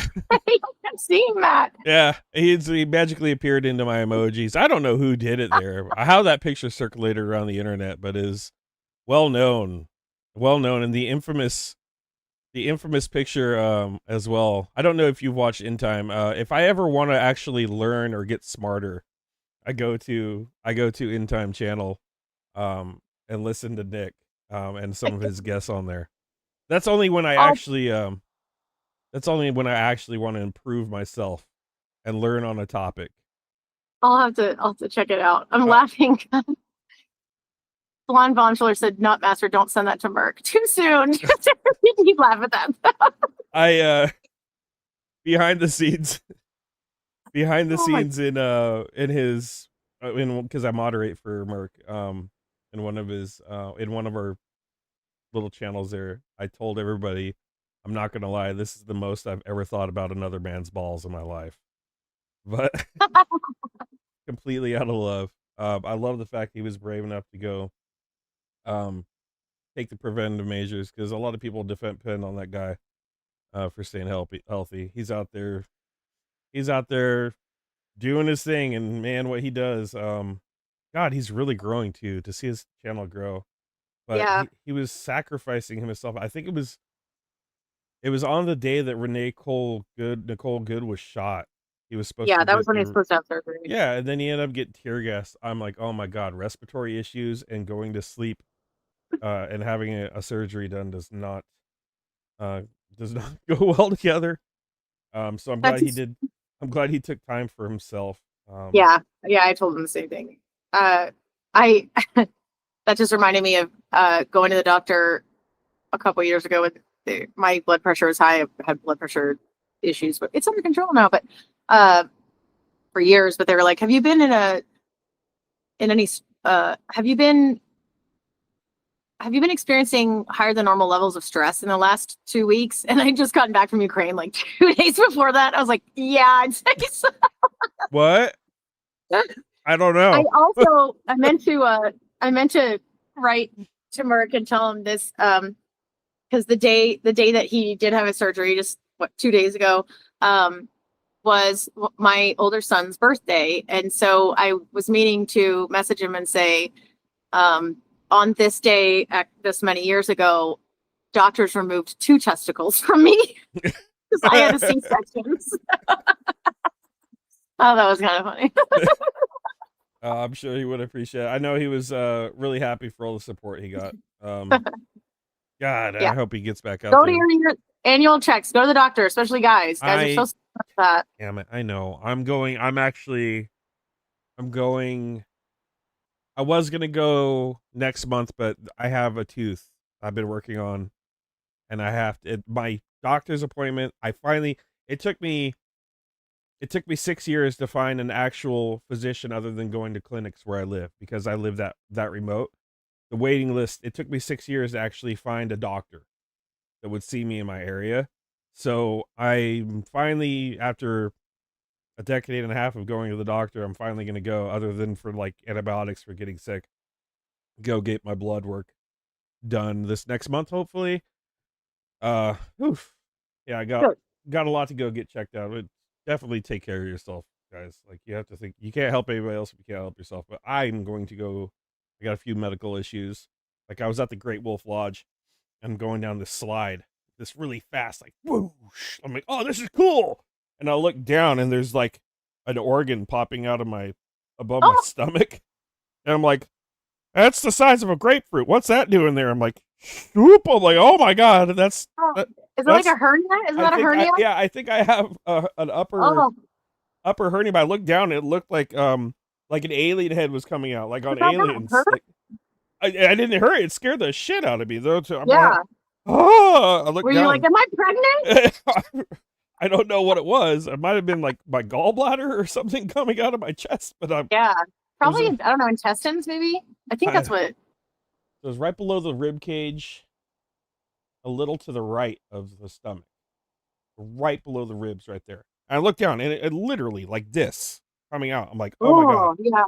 Yeah. So I was like, okay, vodka Red Bull, please, real quick, so I can forget about this moment.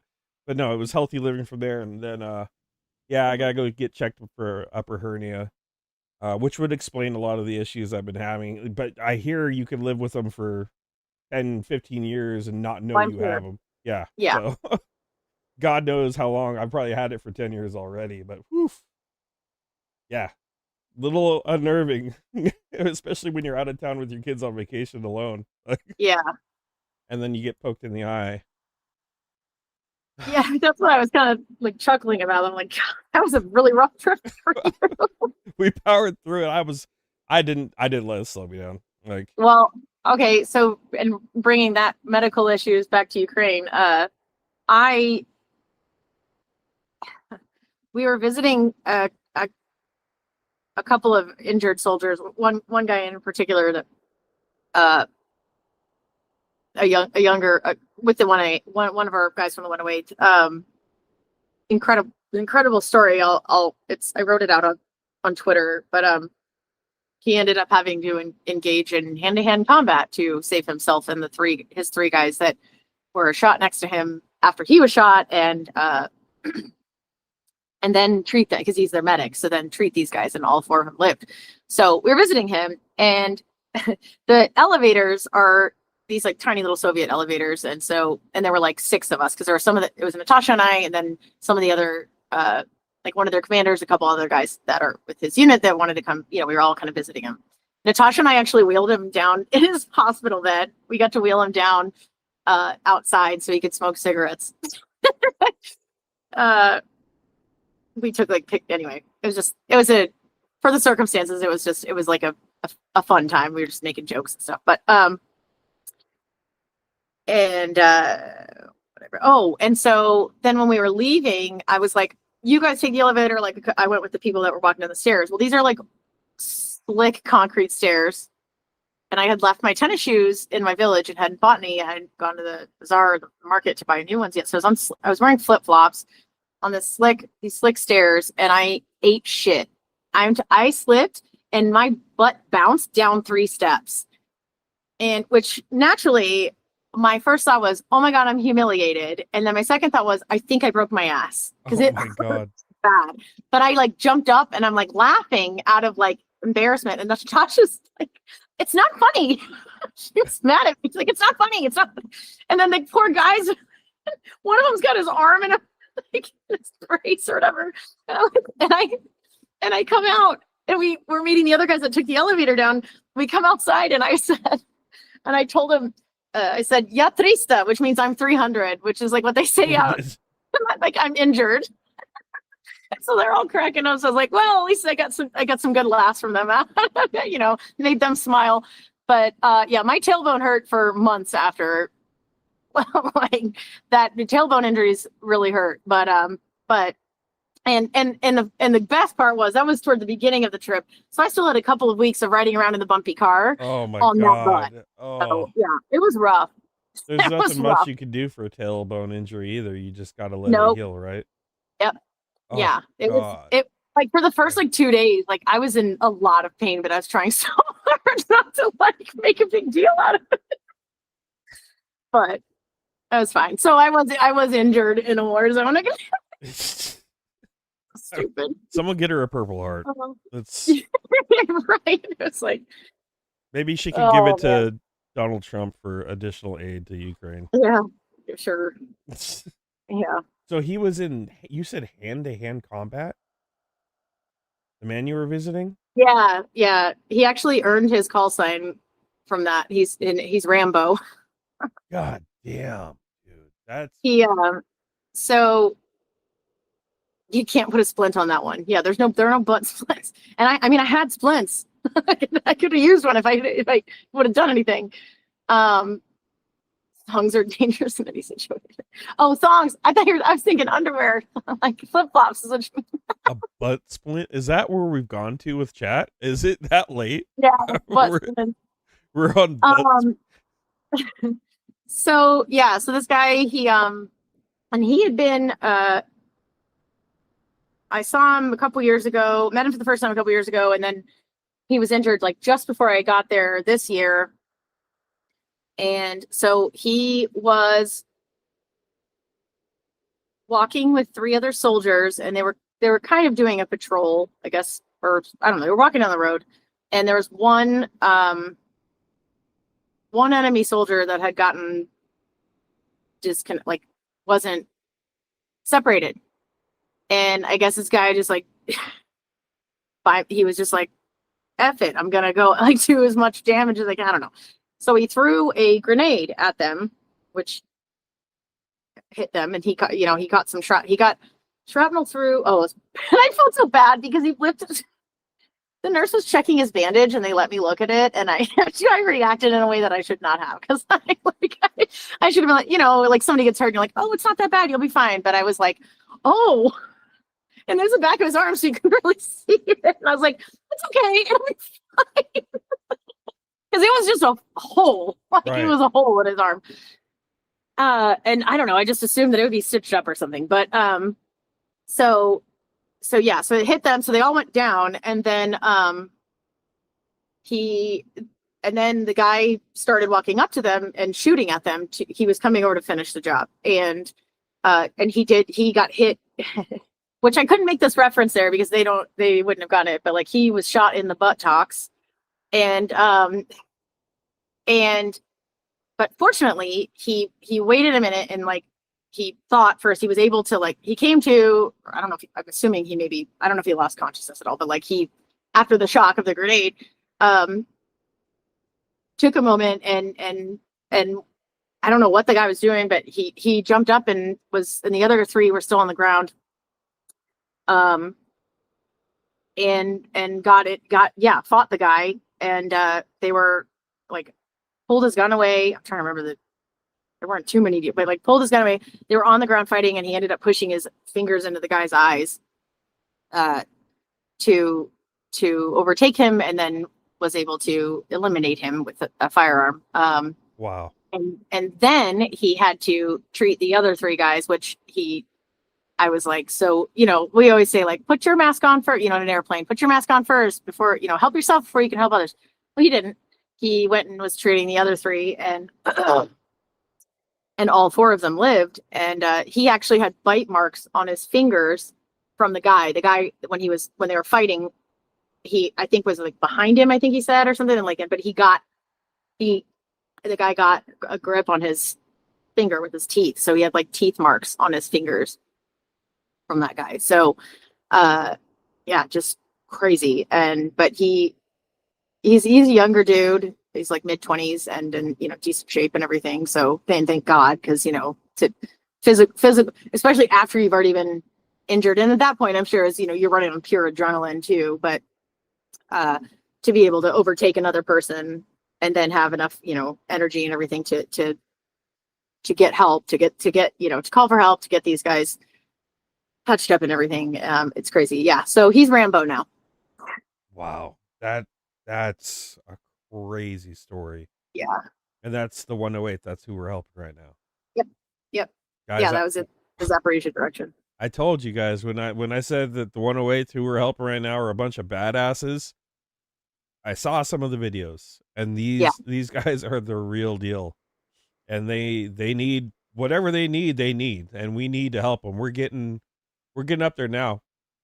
But like I said before, I'm going to stick with Paige through the winter and help out as much as we can for this. So we got to get these men some help. If it's getting that close, that just shows you the circumstances, because we're so far away here too. Like, it's hard to put yourself in the position of these men. It's like it's an impossibility. So the little stories that I hear are always shocking. Every one, it sounds like something out of a movie that you would see. Just like the most unreal but real movies, like a Saving Private Ryan or something, or like something that. It is like that. Yeah, or like a Medal of Honor situation every time. Every one of the stories I hear, they're coming, and these things happen all the time, right? Like there's 1,000 of these stories. And what's weird is not weird, I don't know, whatever word you want to use. So in 2023 we were in Chasiv Yar, which is right next to Bakhmut. And Russia had taken Bakhmut again for the second time about 2 weeks before we were there.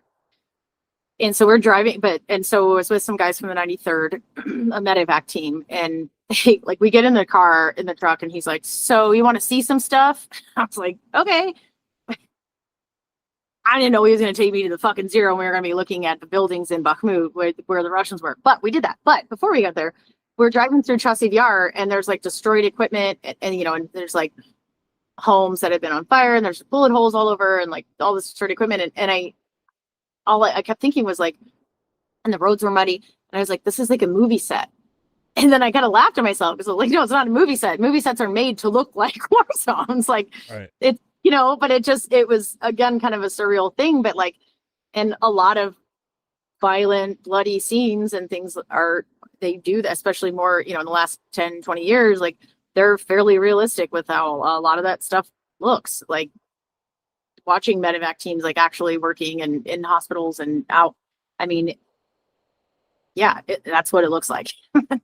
And in some cases, even some of the older movies, especially when it comes to like the trenches and shit, you know, like a lot of the, and they're still fighting with a lot of like Soviet arms and things. So even like later, you know, not quite World War everything, but the World Wars. But yeah, it's just it's crazy.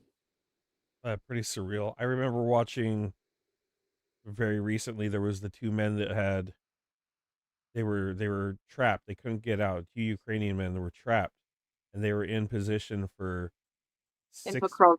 Yeah, it was in Pokrovsk for like 6 months, right? Around that time, they couldn't get out, and they finally ended up getting out. They took one person captured, but you could see the toll that these men took in their eyes. You could see his head. He was constantly looking around, checking his surroundings while he was even talking to his mom on the phone. It was really sad to see. I mean, the amount of mental illness that's going to come out of this is just, it's overwhelming to think about. No, there's like, in my little bit of time in Ukraine during the full scale, there are things that that has affected me, my things in life. Like that they're not gonna, you don't get rid of that. You have to, with the right therapy and everything. But in some cases that isn't even enough, but like, you just have to learn how to live with it. But yeah, you can't, especially something like that. And I'm just talking about like regular old soldiers, not even the ones that are, stuck for 6 months kind of thing. Like, I mean, there's just, when you have such high levels of those chemicals in your brain for so long, and you're in such a heightened state of awareness for so long. It rewires you. Right. It can change your chemistry permanently. Oh man. Oh. Man. All the more important for them to get help afterwards. But God. Yeah. Let's agreed. And just with the I was just gonna go through a couple of the comments. Yes, Blonde Bombshell, you're gonna get him a truck. Agreed on the distraction. There has been a lot of distraction as of late. Because we're just looking for, once we get the Epstein files out, we can maybe get back to focusing on not stuff that we're making up in order to distract. Anyway, yes, the advent of drones is that, and that the difference in the drone stuff, not only with requests, going from helping with drones to drone jamming stuff to, I mean, the types of injuries, it's been fascinating to watch the changes, but terrifying at the same time. Yeah, drones kind of control the battlefield, it seems like now. That's the only thing I really ever see or hear about now is drones and occasional gunfights now. Or drone. Okay, also the drone related artillery strikes. So where they find the positions. Yeah, like larger. Yeah. In time show official, when I mentioned when the guys from the 93rd are like, do you want to see, he said, would you want to, when somebody says, do you want to see stuff, you say no. Yeah. not me, apparently. That's probably pretty solid advice there, Nick. Thank you for sharing that. And thank you for not using large syllables. I appreciate it. And I know your name, like I know your screen, but I never try to pronounce it over. I don't know. Chifer, right? Okay. I haven't been in war in over 30 years, and I still look around my surroundings, try to identify potential problems. PTSD is real. So yeah, Cypher was a veteran. I believe you were attached to the 82nd, correct, Cypher? If I'm correct on that one. The ones that are currently getting ready to deploy to the United States of America. I believe he was attached to them. Yeah, that's actually happening. They are on standby right now. The 82nd, I believe it's the 82nd Airborne, but perhaps the 10th. I know Nick will have the correct ones if I'm off there. He's been covering it on his news channel in depth. Like I said, when I want to learn something new, I turn on Nick, like a new word or something like that. 16th MP BDE, yeah. So that would be the military police, 16th, attached to them. So thank you very much, Cypher. Great moderator. A lot of great help. Checking back into the fundraiser. We got goose eggs. Nothing new, guys. If you want to help tonight, that would be the way to do it. Gonna wrap it up here shortly. What else can we talk about, Paige? We covered a lot of cool, interesting stories. So Steve actually asked, so Steve had a question. You lived in Ukraine from 2019. What was it like compared to now? So I lived there 2010 to 2012. I went and visited again in 2019. What I will say is from when I left at the very end of 2012 to 2019, there was a huge difference because there were a lot of ways. So that was after the revolution, after the president, Viktor Yanukovych was the president when I was there. And that guy was corrupt as hell. And there was a lot of corruption in the police force because they celebrated 20 years of independence from the Soviet Union while I lived there, and in 2011. And there was still a lot of heavy Russian influence, which is part of the reason why all this stuff started happening, right? They went through a lot of like Maidan and everything. And Viktor Yanukovych fled like a little bitch to Russia because not shocking, he's one of them. And after that, there was like a major overhaul of lots of stuff, and including the police. And I believe I need to check on this, but and this is just coming from remembering back to what friends had told me, but I'm pretty sure that they basically fired the police force and then had soldiers, like military, act in their place until they could rebuild it. And so when I was there in 2019, we were walking through some of the towns near. I was with Olya, who's like I call her my like Ukrainian mom, and it's just, yeah, she's just like that for me. But we're walking through a couple of towns, and this was and I was, because there were a bunch of there's like this one town had like a new paved way and a couple of new buildings, and then like we were in Cherkasy and there were some new buildings there, and I was like, oh yeah, like I'm seeing like a lot of new stuff, but I was like, where's all this money coming from? And she said, it's always been there. It's just finally being used for what it's intended to be used for. So that was really interesting for me. And then there's just been, since then, there's just been continued, like the police are like, when I lived there, like you wouldn't, I mean, I lived in a village, but oh wait, are we frozen? I don't know. I'm gonna keep looking. I gotta spin the wheel. It should come back here in a sec. There we go. It's back. Okay. Well, hopefully my audio wasn't. Audio was good. Audio should have been fine. For some reason, the video, my internet gets wonky. Okay. So yeah, like I lived in a village, and I don't even think we had a cop or any police or anything there. I rarely saw police, and when you did, they just had like not checkpoints, speed traps. And my understanding was that like you could be like, there was a lot of bribing, but now you get tickets, which does suck when you are traveling across the country, and that is something that I cover out of pocket. Which I don't do that at all. Like, that's not something that I'm like, hey, I'll cover your speeding tickets. I don't encourage that by any means, but sometimes it happens when we're driving, so much, it's going to happen. And, so I have covered some speeding tickets, but, so yeah, the police are doing what they're supposed to be doing now. So internet in Kansas is free. I'm freezing in Kansas. But yeah, so it has absolutely, and then there was a lot of, the roads were really bad in a lot of places in the country. There were a lot of roads that have been improved. Unfortunately, a lot of the roads that had been redone and improved in the East have now been destroyed again, or either by bombings, explosions, or just by like very heavy, traffic from armed vehicles and stuff like that. So, right. or have been strategically, that was one. There are some moments that were just really, that I've had that have been like really eerie. And one was driving down when we were going to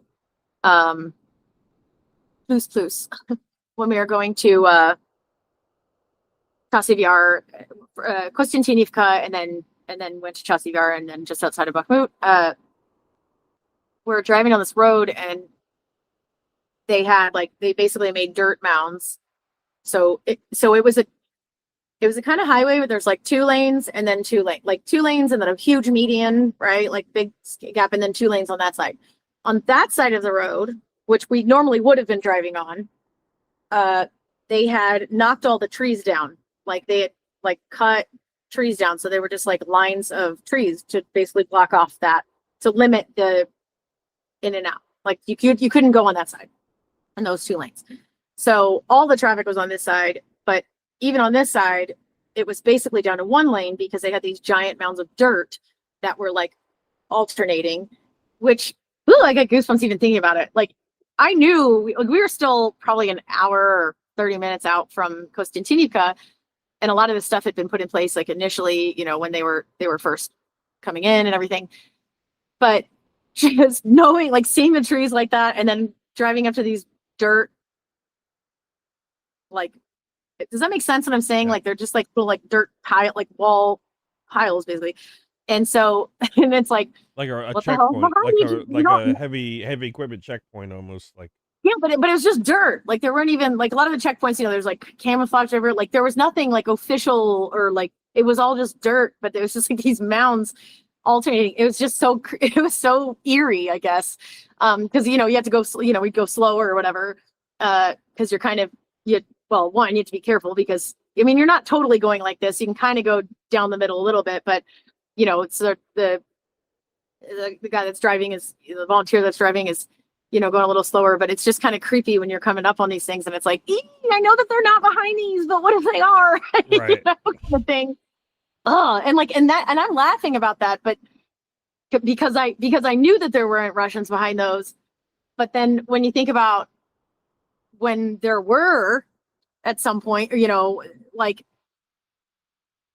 and I don't think they ever made in that particular area. I don't think they ever made, but I'm just like, even if when you're in those areas, like there have been times where, that is very much the real. Like there have been bad guys behind those. And so it's definitely not laughable, something to laugh at then, but it was just looking back at it. It was just like even though, even when it's safe, it's just still kind of like an eerie feeling. Yeah. Well, I mean, you're still in a war zone, so you might feel safe, but I mean, are you ever Right. really safe? Like, Yeah, you no. see attacks everywhere. You see attacks in Lviv.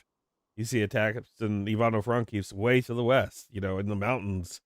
I mean, they're Yeah. attacking everything. So there has to be, I'm sure you feel safe, but I remember you called me that one time. You're like, hey, there's a weird beeping outside. I'm like, what the fuck? Like, turn your I need phone to stop off. calling you about like live trauma dumping on you. Oh my God. Well, that was something else. You're like, Guys, our guys are about to die. Sarge says nobody's coming home. I'm like, oh my fucking God. But What's that? The drone explode. Now there's a beeping. It's quiet.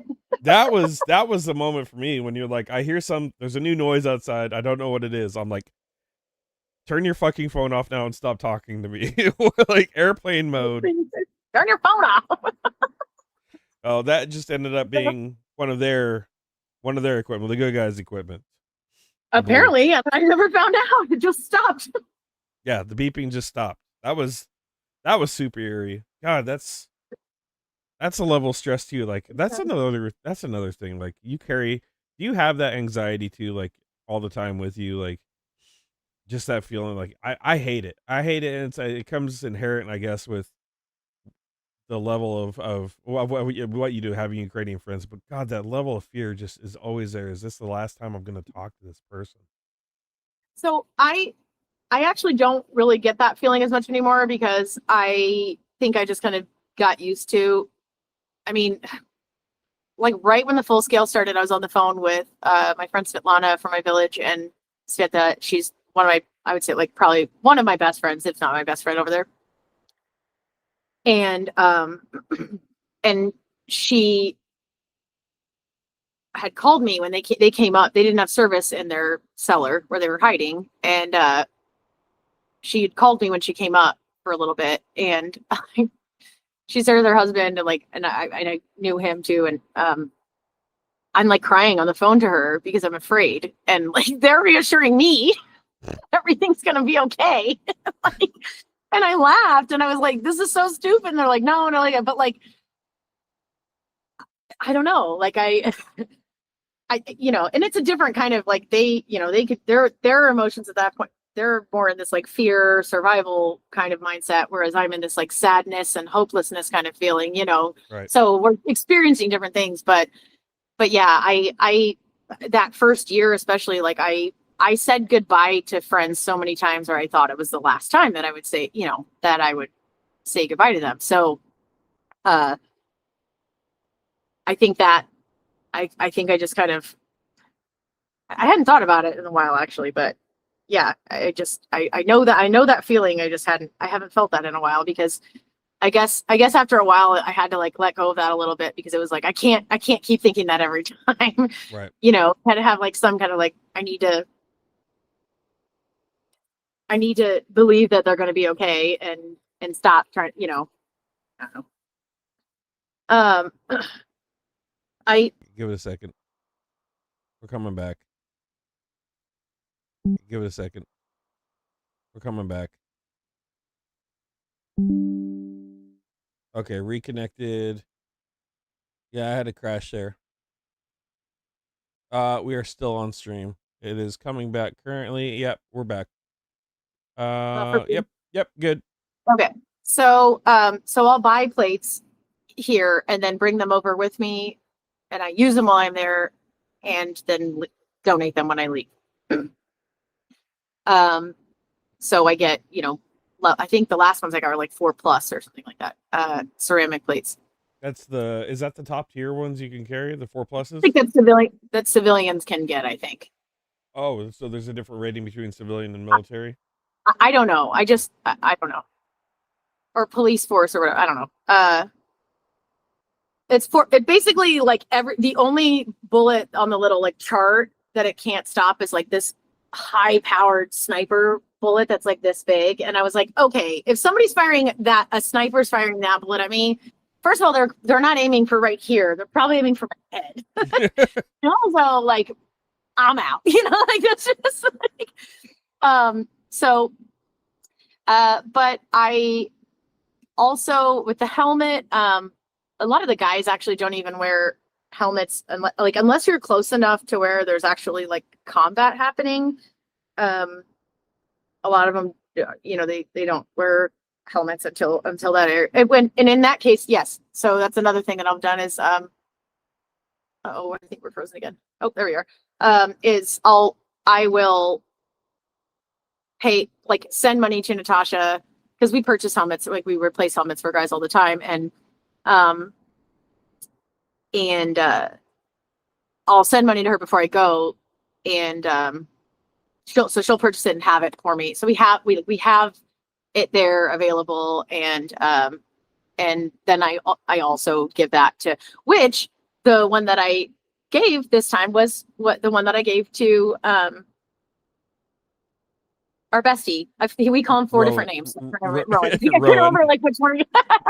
I want to make sure I didn't want to call him his first name, but I'm pretty sure I've done it a few times. So that's the one that I actually gave and that worked out perfectly because I was like, well, I want to have this through most of the trip, and then I ended up seeing him like on my way back toward the border. So I don't even know if I told him that part, but I didn't really have to. I wore it, and like honestly, I wore it mostly just to goof around and take pictures with some of the 108 guys when they were in town, but. And part of the thing is too why I'm able to see a lot of the or why I do see a lot of the 108 guys more is because, like I said, they're fighting, their positions are only 40, 50 miles away, and that's territorial defense unit. They live there, so it's not the case for a lot of guys, unfortunately, where they might be from the further west regions, like they don't get to go home like a lot of the time, right. So these guys have a little bit more, it's usually like 2 of them I was able to see. Oh, it was such a fun night. I love them so much. And Blonde Bombfeller got to see a glimpse of a couple of these guys. Diesel and Raven are their call signs. That'd be cool if they're their first names, but I freaking love them. And when the 2 of them are together, they're the goofiest motherfuckers. They send me they have made like little skits and stuff. They just are so happy when they're together, and they're not always together in their positions, but when they are, I get like goofy videos. I have there's like ones where they're like whispering, they're like underground with a red light underground at night, and they're like, Paige, I love you. And then they like make little skits, and then they're just goofy as hell. And yeah, Diesel. I love them so much. And so they hadn't seen each other in a few months. And then my last day in town at Natasha's was actually my birthday, and I'm not a big birthday person. Like I don't, but I do like birthdays in Ukraine. I don't know. I do like a lot of things in Ukraine. And it was really cute because we had just come back. Natasha and I were driving back from Sumy, I did joke. Okay, sorry. I know I'm going back a little bit on this, but it was just this is kind of a funny story.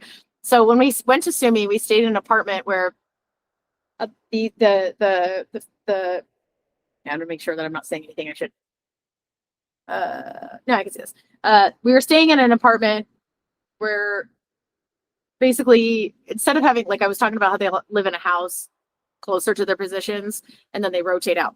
Well, excuse me, there was this apartment that some of them were living in, like in between rotations. And so we went and stayed there, and the commander had like a king, like queen size bed, whatever. And so he gave that to Natasha and I. So we're sleeping in there, and like he's in this like little room around the corner. There's like all these, I don't even know how, there were probably, I don't know, 8 soldiers. I didn't even see, because it's their plague. I'm not coming, I don't like walk around like in their space, like, so I think there were like a total of 8 guys staying there, whatever. And Natasha and I wake up the next morning, and which was the morning of my birthday. And I was like, and like, we're still laying in bed and we're kind of opening our eyes. And I was like, Natasha, and she's like, happy birthday, my little son. And I was like, thank you. And I was like, whose bed are we in again? And like, there was nothing sexy happening in the bed, but it was still funny to show. Like, here we are waking up, oh, happy birthday, waking up in a commander's bed, with Natasha, just Natasha, fucking 15, 20 miles from the border of Russia. It was just another one of those goofy moments or whatever. But so then we drove back home, and on the way Natasha like stops at a gas station. She's like, we can't go home yet. She said her son needs to bring the key. And I was like, why would we need to sit here at the gas station? So I went in and got myself a beer because it's Ukraine.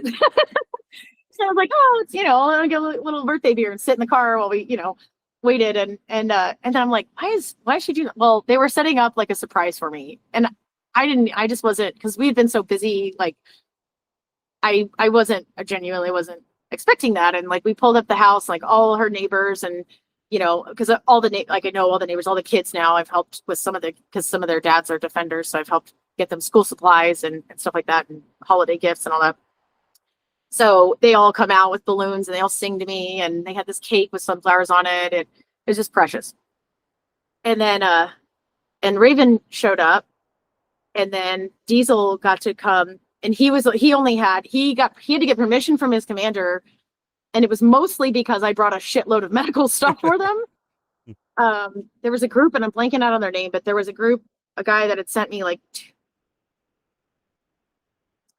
around I want to say like 200, 250 chest seals. He sent them to Natasha's for me to distribute. And so I gave him like, 80 or 75 of them or something. Like I said, he's a medic, and a bunch of other stuff that I brought him as well. And so he was able to get like 12 out, like not even, it wasn't even, basically he was supposed to be back by like, I don't know, I think curfew's midnight or something like that. But so we got like permission to come spend time with me, and hopefully Diesel ended up coming out. He didn't get there till like 9 p.m., but we spent a few, and Raven did stay a little bit longer, but he with permission. But we just got to sit, like we just sat outside and just like joked around, and we're goofy. Like, and I brought them these like sunglasses that were American flag, and I knew these goofballs were gonna like love it. They were like from Target, and I saw them, and I was like, oh, these are funny, like American flag sunglasses. That those two are gonna love these, and they fucking they were so excited. Like I have pictures of Diesel like posing and acting all cool, and like video that like it was just so cute, and so it was just such a good. It was just such a good time. Like they were excited to see each other. We were all excited to see each other. We took all these pictures just goofing around, and it was like really just good for all like our souls, like all 3 of us just needed that. And it was just such a nice, like, I don't know. I just love him. And yeah. And like Blonde Bombshell said, like Diesel's laugh, he's got this like,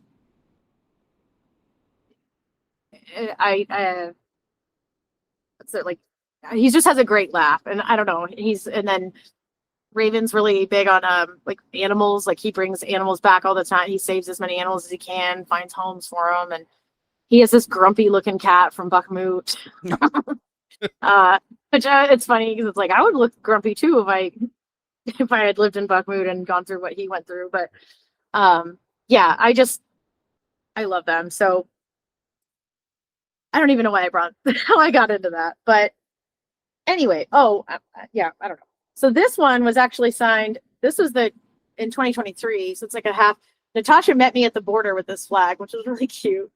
Like before it was signed, and then we brought it around like while we were making deliveries. And I actually have a couple pictures when we were in that village that I had mentioned earlier that had been occupied twice before. We were in their like bunker, which was basically just a basement of an apartment building. Not basically, it's what it was. And I have like some pictures of a couple of guys, like two guys standing, like one of them, a couple of them signing, unfortunately. And then we took a couple pictures outside holding it. Two of the guys for sure that are in those photos and are no longer with us. So that makes it a little bit even more, not special is not the word, but meaningful, I guess. I don't know. Right. Not only because like I that experience was insane, but you know, I got to share that with them, but then like, yeah, I don't know. And like I have pictures of them signing the flag, and I don't know. It's just a weird. So anyway, so these guys, most of these, which is another part of the flag too, but this was the 202nd Battalion. So that's for 203rd. I'm sorry. I literally just looked at the number. 203rd Battalion of the 108th Brigade. And now the 203rd is, I think, I have to check. I think it's the 5th, maybe. Glory to the nation. It's hard for me to read Ukrainian in cursive. I know that says glory to the nation. I'm not going to sound it out right now. I'll figure it out. We got another whopper that just came in. Biggest donation of the night to let you know from Linda S. $200. Thank you, Linda. Thank you for so all awesome. you do. Slava Ukraine, Herom Slava. Wow, thank you, Linda. That is freaking amazing. That's incredible. That's a lot. Yeah, a majority of the tablet expense, or like a lot. Every time I've had, people on Twitter and stuff that are like, I'm sorry, like apologize. Like, I'm sorry, I can't help more. I'm like, you don't have to. I need to calculate it again, but I know I've raised at least $325,000, just like not counting supplies and stuff from like Amazon and stuff given to me. That $325,000 has been made up of mostly small. Like I've had a couple of larger donors, but like it's made up of small. Like it all matters. Like Right. Like $5 here and there or whatever. It doesn't. It still adds up. Because you're not. If you can only afford $4 or $5, so can this person, and together you have given to. Like it still has and especially when it comes to a lot of, like I was saying, civilian stuff, like just food and like basic. While it is more expensive, it's still a lot cheap. Like the dollar, a lot of other currencies go a lot further in Ukraine than they do in our own. Of course. So thank you, Linda. That's really incredible. This says Zaporizhia. Let's see. Lord Ukraine. Oh, here's Diesel's signature. Slava Ukraini. He signed his name and then wrote Diesel. Thanks for the support. I think this is Sasha. Yeah. I love this in English. I don't know if you can see that. English, no punctuation, whatever. Like, but I'm proud of him. That's better handwriting than mine. I've got like severe dysgraphia. Like mine looks like a serial killer. As long as someone who taught English as a foreign language in Ukraine, I'm proud of it. Thanks for the support. Slava Ukraini. So this would have been. So this was a guy, 107th Battalion. A couple. Oh, and then this is 58th. No, that's 58th Brigade. Together we're Razum Sila. Together we're stronger. So I had mentioned that the guy in that main picture, the building that they were living in was struck, right? And so that's the laptop and the Yeah, I'll tablet play the computer. picture. I'll get you guys caught up again. Let me bring up that picture real quick. Yeah. Thank you. So this is one of the gentlemen we're helping. Their place where they're staying was struck. This happened a few days ago. So we're pivoting. We were initially, it was power banks and medical, which is still important, but they need to get back on their feet because their place was hit. Where the heck? I have so Like many pictures. leveled. I don't know what it was hit. I don't know if it was hit a bunch of times or if it was hit with like, you know, a lot like a large missile or something, but it's gone. So one of the guys on the thumbnail right there. Yeah. So he is it the gun picture? I can't see it yet. Yeah, it's the gun picture. So, and that for those of you who are into firearms, if you haven't mentioned this already, it's kind of stretched out there, but the first of all, I'd like to point out that I have better trigger discipline than ICE agents. Just a quick side note. That pistol is a Tokarev from 1939, and it's got the Soviet. It says like USSR with the star on the like grip, and then and it's insane. It was made in 1939 by the Soviets to fight Nazis, and now it's being used to fight Soviet Nazis. I think that was a 9 by 18 millimeter. It's just off from a 9 millimeter. It's like really close, I believe. No idea. It was actually, I was surprised. Like, I mean, it's like a lot of Soviet things. Like, it's a solid gun, but it wasn't as heavy as I expected. Like, you know, a lot of times. Oh, it's a 7.62 by 25. Oh, I'm sorry. It's a little longer than a 9 millimeter. That's a big boy. I mean, you could pistol whip somebody with that and kill him. Like, it's heavy. It's heavy. Like, it's not, but it's not as heavy as it's solid, I guess I should say. So anyway, there's me. So I'm wearing one of my murder horse shirts, and that one says, war horror division. That's right. I'm the commander of the war horror division of the murder horror corps. Self-appointed, and approved by Ukrainian soldiers. So the building that they're in, also 108th Brigade, Zaporizhia direction, the building that they were living in, you know, they're kind of like near the front house or whatever, as I've described, was hit and it's gone. Which is really shitty when that happens because we lose a lot of equipment and stuff that, in some cases, stuff that we have bought them. But that's part of it. It happens. But They were not there. So that's the most important thing. And not only were they not there, but they had a lot of their, I was saying like the weapons and stuff like that. I know that they had some of that kind of stuff with them. So they weren't like completely left with like no arms or anything like that. In either way, either sense of the word. So, but they are asking for,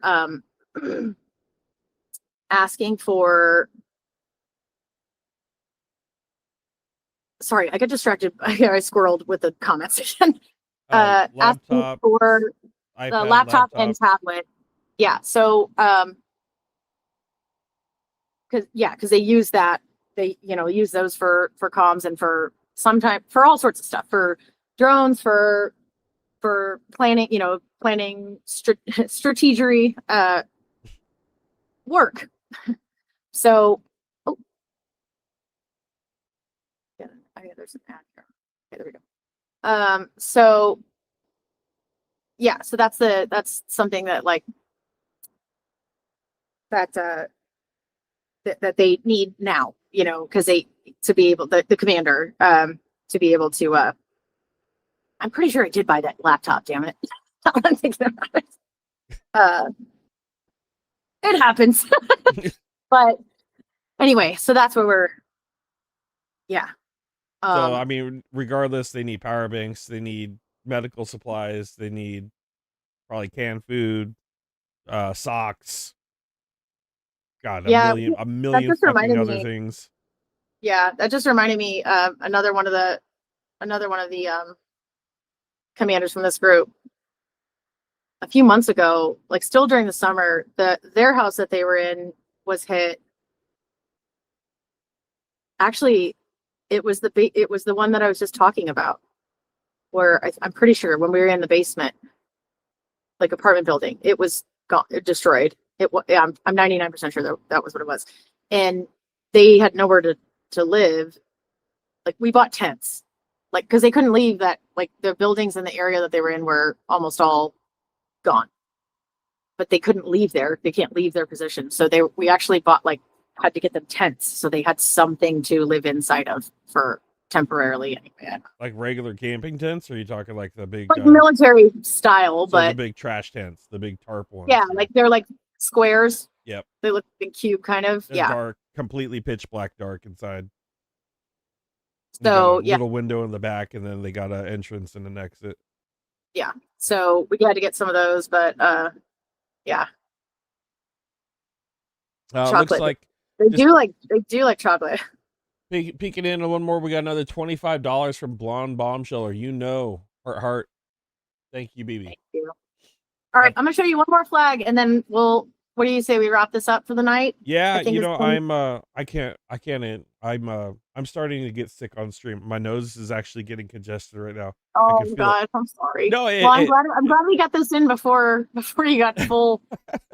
If there's I know some people had to dip. It's gotten late, especially here in the US. If there's anything in particular that you guys that have watched whether this is the first time, I think I've been on here 3 or 4 times maybe. But regardless, if there's something that you guys want me to would like me to focus on or talk about, like I have hours upon hours of stories, whether it's from living there or civilian related stuff while I'm there during the war, or soldier whatever, or the language or anything like that. Just let me know, because I would obviously rather tell you guys, share stories that you find interesting, or just want to learn more about or anything like that. So please, whether you let Chungus know or myself or whatever, I'm happy to share. One of the 3, this is a good wrap up too before I show this flag. So the Peace Corps volunteers have three main goals when you're a Peace Corps volunteer. The first one is the goals of the Peace Corps are to provide trained men and women. There's like several, I think there's probably around a dozen sectors. So everything from, I was teaching English as a foreign language. So there's education, there's health education, agriculture, small business. There's also specifically, well, I said health education, so like AIDS, HIV AIDS. There's even more now than there were when I was in. So again, the first goal is to provide upon request. We don't just send people into, and the Peace Corps through the United States, the State Department of the United States. Founded in 1961. So that's first goal is to provide trained men and women. Second goal is to teach your host country about your own, the US, like to teach them about, just a cross-cultural exchange, teach them about us as people, our customs or culture or whatever, our government, whatever they, you live there. So you just teach them through living, but then there's also, they have questions sometimes too, plenty of times. In fact, like I ate fish in the school because I had to, because I was poor, because they give you a living stipend to live at the same level as the locals. And so I lived on buckwheat and these little hot dog things every once in a while for like a few days. I love buckwheat. I do too. I totally lost my train of, anyway, so that's the second goal. Third goal, sorry, I'm getting tired. That's why I'm also kind of starting to space. The third goal is to teach Americans about your host country, which when I moved back home from after the Peace Corps, we had my friends and family wanted to do a welcome home party. Well, being me, I was like, I wanted to make it, I wanted to host it basically because I cooked Ukrainian food. I like wrote out all these interesting Ukrainian facts and like pinned them up all around the house at my parents' house. And I brought Ukrainian vodka back. And so we did like little baby shots because like there's like 3 traditional main shots. And so like I did like a little toast and everything. It was a blast. It was really fun. And then that was just, one example. But so I've taken that teaching Americans about Ukrainians, that's continued on. Well, that has obviously, since the full scale began, has become is still a huge part of what I'm still doing. I'm still very much doing the third goal, which I never would have imagined I'd be doing it this intensely still after this many years. But here we are. So I love to, there's a reason. I don't make. Not only do I not make any money doing any of this, I've acquired debt doing this. So the only thing I get from it, as I said, is hurt. Maybe a little hope, but the reason why I do it is because of the people. That's really all. That's it. Like, it's because of the people and the impact that they had on me. And of course I had difficult times living there, as anyone does in their early 20s, especially living away from anything and everyone they've ever known. But overall, it changed my life. And so that's why I do it. Yeah, I can contest to that though. I think my one of my donations last year was bigger than my total amount of income from YouTube. So if you guys are thinking I'm making a ton of money off of this either, I don't. Yeah. I might buy a new microphone boom coming up here because I'm, using tape. But, I did notice that. I didn't know what it was. Now I see that. Yeah. Yeah, it's tape. It's holding it together now. So continue, please. Sorry. Yeah, no, you're good. I just agreed. Blonde popular. Oh, can Paige have a channel on your Discord, Chungus? That way questions and information offset included. Yeah, sure. Absolutely. I don't know what that means, but I have Discord, but I'm not very good at it. You'll have your own Discord channel on my Discord, guys. Join like the a little hashtag? Yeah, it'll be in there. Yeah, a little hashtag. It'll be Paige's room or something like that. Or we Paige in Kansas is probably the easiest one. Yeah, Paige, big... There we go. Paige in Kansas. That's my, just for reference, that's like I try to keep that as my social media across all of them, so that way it's easy to find me if you are looking around. So, yeah. Okay, so this is the 203rd. This is actually from this last trip, one of their flags, and I was laughing, and Natasha and I were kind of teasing him because, and we'll give him a little bit of a break. I think Ukrainians have a really dark sense of humor, and so do I. So that's part of the reason why we get along so well.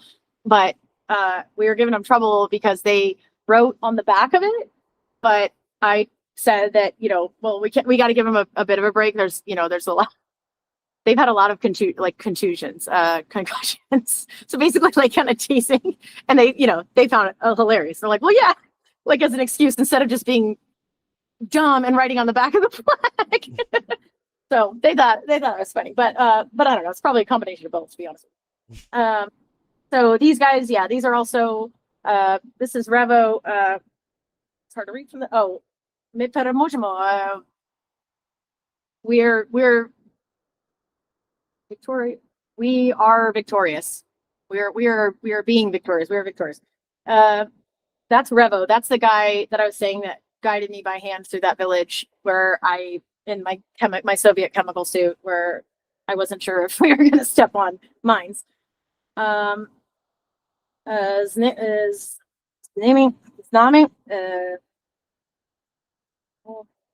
writings. It says "with us to victory." His call sign's actually a slur,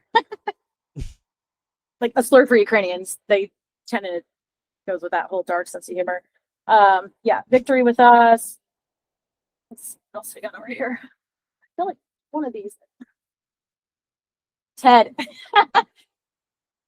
Ted is this goofy. He's got to be like 6.5 feet tall. He's just giant. He's like a big dude. Yeah, Ted, like the movie, like named after like the teddy bear Mark Wahlberg movie. He's got a patch that says that. That's fucking amazing. So, and he wrote "Se bude dobre," which is everything will be okay, and then Ted, which in Ukrainian, like the D, like you can kind of read what it said. Like it's just funny. Ted likes me. Oh yeah. Ted is very much a Paige fan. Not just because of my volunteer work, I'll put it that way. But yeah, I'm trying to see if there's one other. Sounds like he might be like the teddy bear a little more than we think, right? Exactly. I think that's probably why he earned that. Anyway, so there's just I don't need to go through all of them, but point is that yeah, the 108th is especially obviously all the help that you guys have helped me do is important. And like I heard another volunteer say this recently, I can't remember who it was, but that like I'll never discourage, well, unless I know that it's like somebody that like it's not being honest or something, but like I'll never discourage anybody from helping. Like we're all fighting the same war, right? Like that we all have the same goal.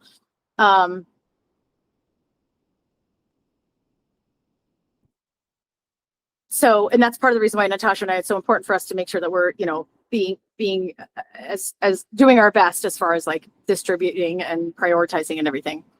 But I have spent like the most FaceTime and communicate on with some of them are on only almost daily basis, depending on, well, yeah, some of the time with these different groups from the 108th. So the 108th is especially dear to my heart because, well, and honestly, okay, I'll be real with you.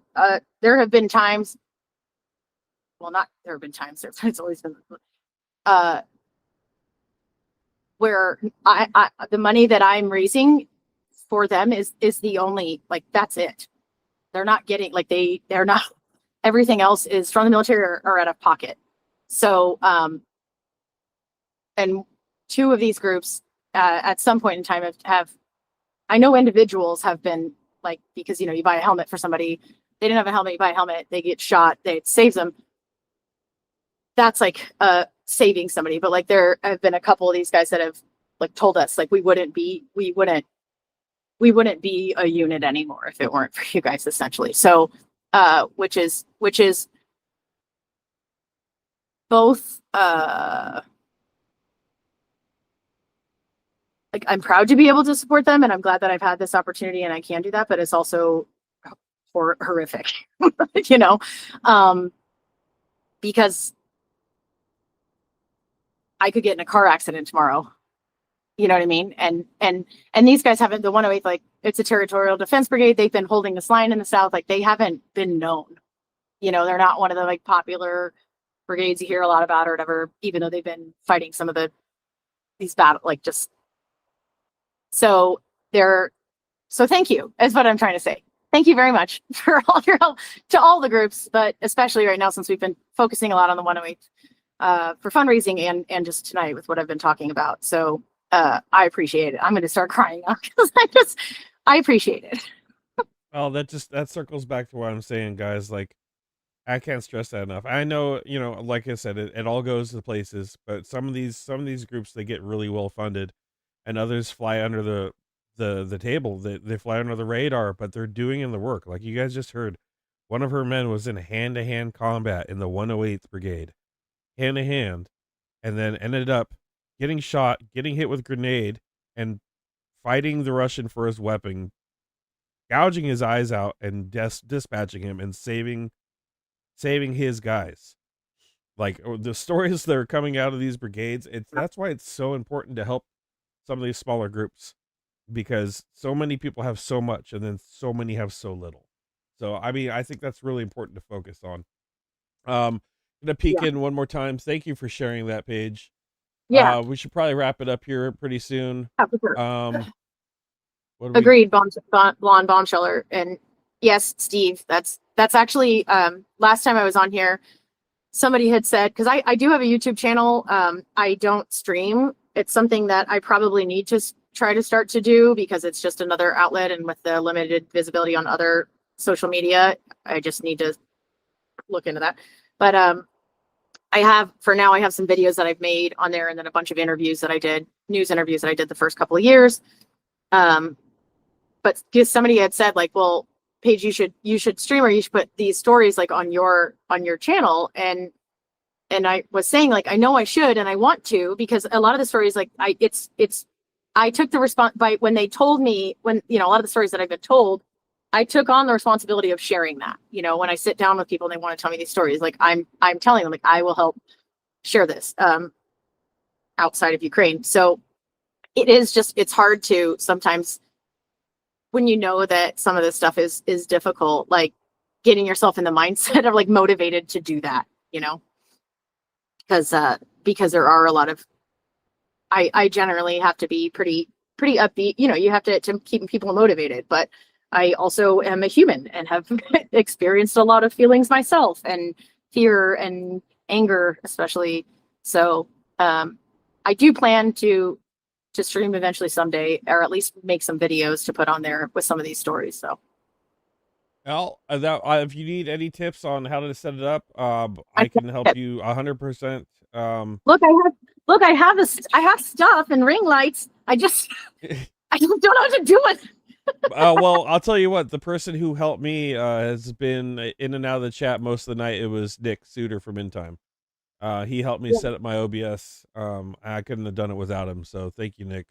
One more final donation coming in from Linda S. She attached a picture that I can share too of all the support. Linda is a huge supporter, and she has been putting in some work. I'm gonna push. Let's see if I can fix that. What I do? I press too many buttons. Right here. $50 donation more. Holy cow! You got Thank you. You got Linda, a bigger. that's awesome. You got a bigger collection than me, but I see a lot of similar patches. I see the Sunshine campaign right here, the pins, and then oh yes, I see some of the pendants as well. I see some of the same NAFO patches, maybe particularly. No, it might be different ones. Yeah, might be different ones. Oh, maybe some the 69th. I might have the 69th SB in there. Most of mine That's were through. motivating me. I need to get, I have so many, like, I need to like frame them, you know, I've been wanting to frame them, or, you know, somehow get them displayed like that. And I love that. That's that. I know. I ran out of shadow boxes, and then I got your gifts that Okay. that I meant Rowan. to ask that you. Yeah, Okay. I got the gifts. I have a stack. They're in a stack. I have a stack of stuff over there. Okay. But, And then, as long as you got it, Jesus, you finally got to like. I got to tell you, my prized possession though, I gotta say, this is for my buddy Dima, right here, who spent 6 months in captivity. Free Mariupol cool. Defenders. Yeah, he gave me that one. So of course I gave him my Bandera Mobile patch, my Car for Ukraine patch from my first the Easter Pasanki fundraiser. But very cool, Paige. Thank you for being here today, guys. We're gonna wrap it up. I think the total 720 plus. We did $770 in donations tonight, Paige. Are you serious? Oh Yeah. wow, I was not adding up in my head. That's better than we did last. That's incredible. Yeah, that's That's better 770. than we did last time. Yeah. That's huge, guys. Huge for our little channel. It just shows you guys are the diehards here. I absolutely love my community to death. You guys. I'm gonna cry again.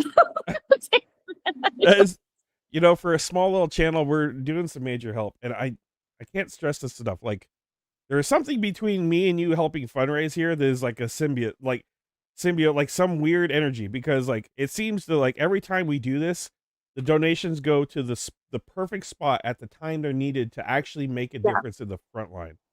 And I don't know. Yeah, because I asked you, I had written to you. I mean, I know we had mentioned like doing this again, and then like a week or so ago, I was like, "Hey, how about this week?" And then I found out about, like I said 2 days ago, I think, about like the house that, you know, was destroyed and needing the laptop and stuff like that. So, yeah, it was like we already had this kind of scheduled, and it was like, oh well. I mean, everything's urgent, but sometimes you need a little bit extra. You know, having that extra bump, I guess. It's just fantastic. So I'm very grateful, as always. I don't know how, I can't imagine how Ukrainians feel doing, but because I'm always like, I'm so grateful. I can't, you know, there's no way to describe it. Like, so on behalf of the 108th Brigade and the other people that you help, you guys, you know, you Chungus and all of you guys help through me, with a little bit of facilitation on my end. Thank you very much. you're part of, might be a small part, and that's okay, but we're a fucking part of history doing this, and that's pretty cool, and more than a lot of people will ever be able to say it in their lives. So thank you for that. That gave me goosebumps. It's true. All right, guys. Well, we're gonna wrap it up. Paige, thank you for being here. Keep me Thank you. updated on how it's going with the 108th. I'm sure if you need to trauma share, please beat me over the fucking head. I don't mind. I've got Nice. plenty. I got plenty of shit I gotta forget that I can start Poor remembering guy. new stuff. So Well, fortunately, there's no beeping going on. I'm safe. I'm in my home bunker in Kansas right now, in my basement. So in an ice Even storm with with a the- tornado, right? right, right. In the end, no, I don't think there's going to be any or ice nados or whatever. Sorry. Well, I mean, there's ice in the area, but not tornadoes. Yeah. Thank you very much. I appreciate it. And I know Blonde Bombsheller had mentioned helping me get set up with that. And yeah, I would love to do that. Because just like in real life with all this, networking, working with other people and groups is the only way that we can do this. We can get this stuff done. So, I'm always open to suggestions and ideas and help. Awesome. Okay, well, we'll stay in touch for sure. All right, sounds good. Thank you, guys. All right. See you later. Na dobranoc, slava Ukraini. Herom Slava. Bye. All right, guys, let me switch over here. End the call for everyone. Press some buttons here. Don't leave yet. Don't leave yet. Guys, where is my I gotta do something here. Activate. I'm activated. Guys, what a freaking awesome interview. What a good time. What a great fundraising stream. We did hella good. hella. Here's my Californian accent. We did hella good tonight, guys. 770 big ones. I'll pull it up on screen here real quick. And it's late. And I thank you guys. I know it's late for me, and it's even later for you guys because a lot of you are on the East Coast. Thank you so much. Here we go right here. We're gonna start at the bottom. Look, we gotta load more. Right here, Mitch with a 55. Scott with a 100. Me with a 25 because I'm broke AF right now. Hiya, Paige. It's Cypher with a 25. What's that, Matt? 65 in. Snack 150. Mitch with another 55. Steve with a 20. Steve saying coming 20. Linda with a 200. Blonde Bombsheller with the 25. And Linda S again with another 50. Guys, amazing job. Amazing work. I can't say enough about Paige and where this is going. Like, I feel so, this is where we need to be in history right now. This is what we need to be doing. This is who we need to be helping. I feel it deep in my heart. Every fiber of my being says this is where we need to be helping right now. And it seems to be working. And like she said, it might be a little part, but it's a big deal for history, right? We are indeed impacting history. We are the ones that are standing up on the right side of very dark times in our world, not just in the United States, not just in Ukraine, in the world. All right, one final plug, guys. I need a little help. It's not a big ask. I need a little help. I got this video gaming channel. I'm having a lot of fun over there, but I need some more subs. It's called the Chunger Games, right? We've been doing these little zombie or what? Little weird adventures. Or hunting. It's a zombie apocalypse survival game, right? I'm gonna plug it. Pablo. Going out of town. You gotta see this. Oh shit! Gunshots dead ahead. So in this game, when you die, you lose everything. So it makes you feel like you're actually there. I get afraid. And he's chasing him. I'm going to help him. Gunshots dead ahead. We didn't hear anything.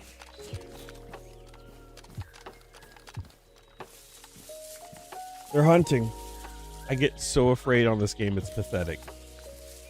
Like scared to death. Towards Radio Zenith? I'm by the castle. Yes, towards Radio Zenith. If you guys want to see me like almost poop, this is where you need to be. I see him. Taking a shot. What are they doing? I got him. There's Yeah. two of them. There's two of them. Yep. Oh, fucking A. Oh, I hear that shot. Fuck, I'm coming. So we end up blasting that guy and then having a conversation with his buddy inside of a castle. Oh, that was your buddy? My bad. Yeah, he was wearing an orange jacket, so I decided to shoot him in the face. So I was orange jacket hunting that game. Anyways, a lot of fun over there on the Chunger games. If you guys want to see more of me, it'd be great. A few more subs there would be great, guys. We're gonna have Paige in Kansas back on for sure. We're gonna stay focused on Ukraine. I am gonna talk about domestic issues as well, and also world issues. The channel needs to grow, so we can still support Ukraine and grow the channel so we have more support. So if I have to integrate communities from my gaming channel, if I have to integrate communities from when I'm restreaming the riots and the ICE protests, not riots, ICE protests, sorry, ICE protests, and whatever's happening around the world, there's not riots yet. The 82nd Airborne isn't in the streets yet. Sorry, a little prediction of the future there. The soon to be, oh no. Whatever I cover, just remember this. I am trying to get it to where we expand the support for the Ukrainian community as well. So we will always circle back to that. We're always going to be pushing fundraisers. And guys, it has been dead on my channel for support. But having Paige on, guys, it just shows me you guys still care. We're still there. We're still in this. And we can still have an influence on other people as well that perhaps don't share the same level of passion as we do. Because we're different. We are built different. Right? And I know you guys know exactly what I mean. We're like a family. This is a community. We're closer than that. Like I said, family.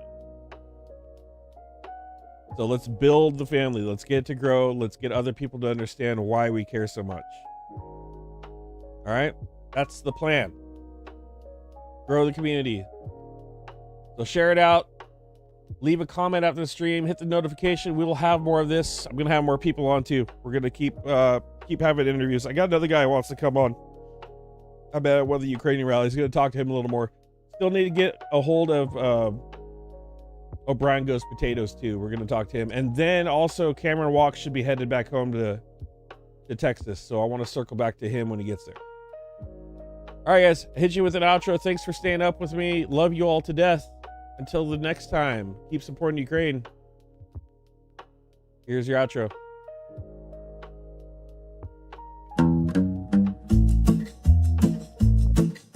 They wave their flags like they own the sky, shouting loud, but they don't know why. Books untouched, their minds run dry. Truth's a stranger, they pass right by.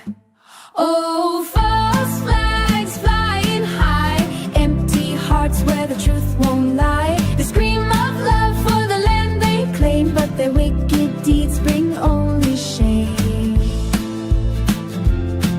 But their wicked deeds bring only shame. But their wicked deeds bring only shame.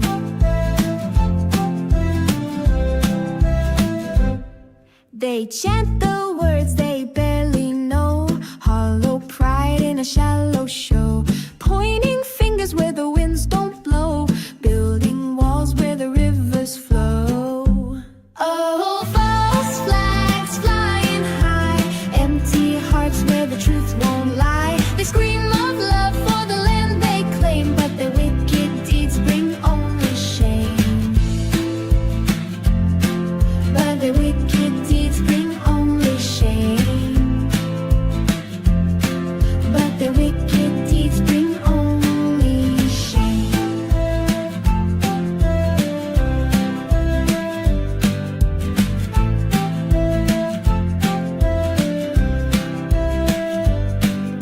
A patriot's heart should beat with grace, not with fists or a hate-filled face. If love's the seed, then let it grow, not in shadows, but where light will show. Oh.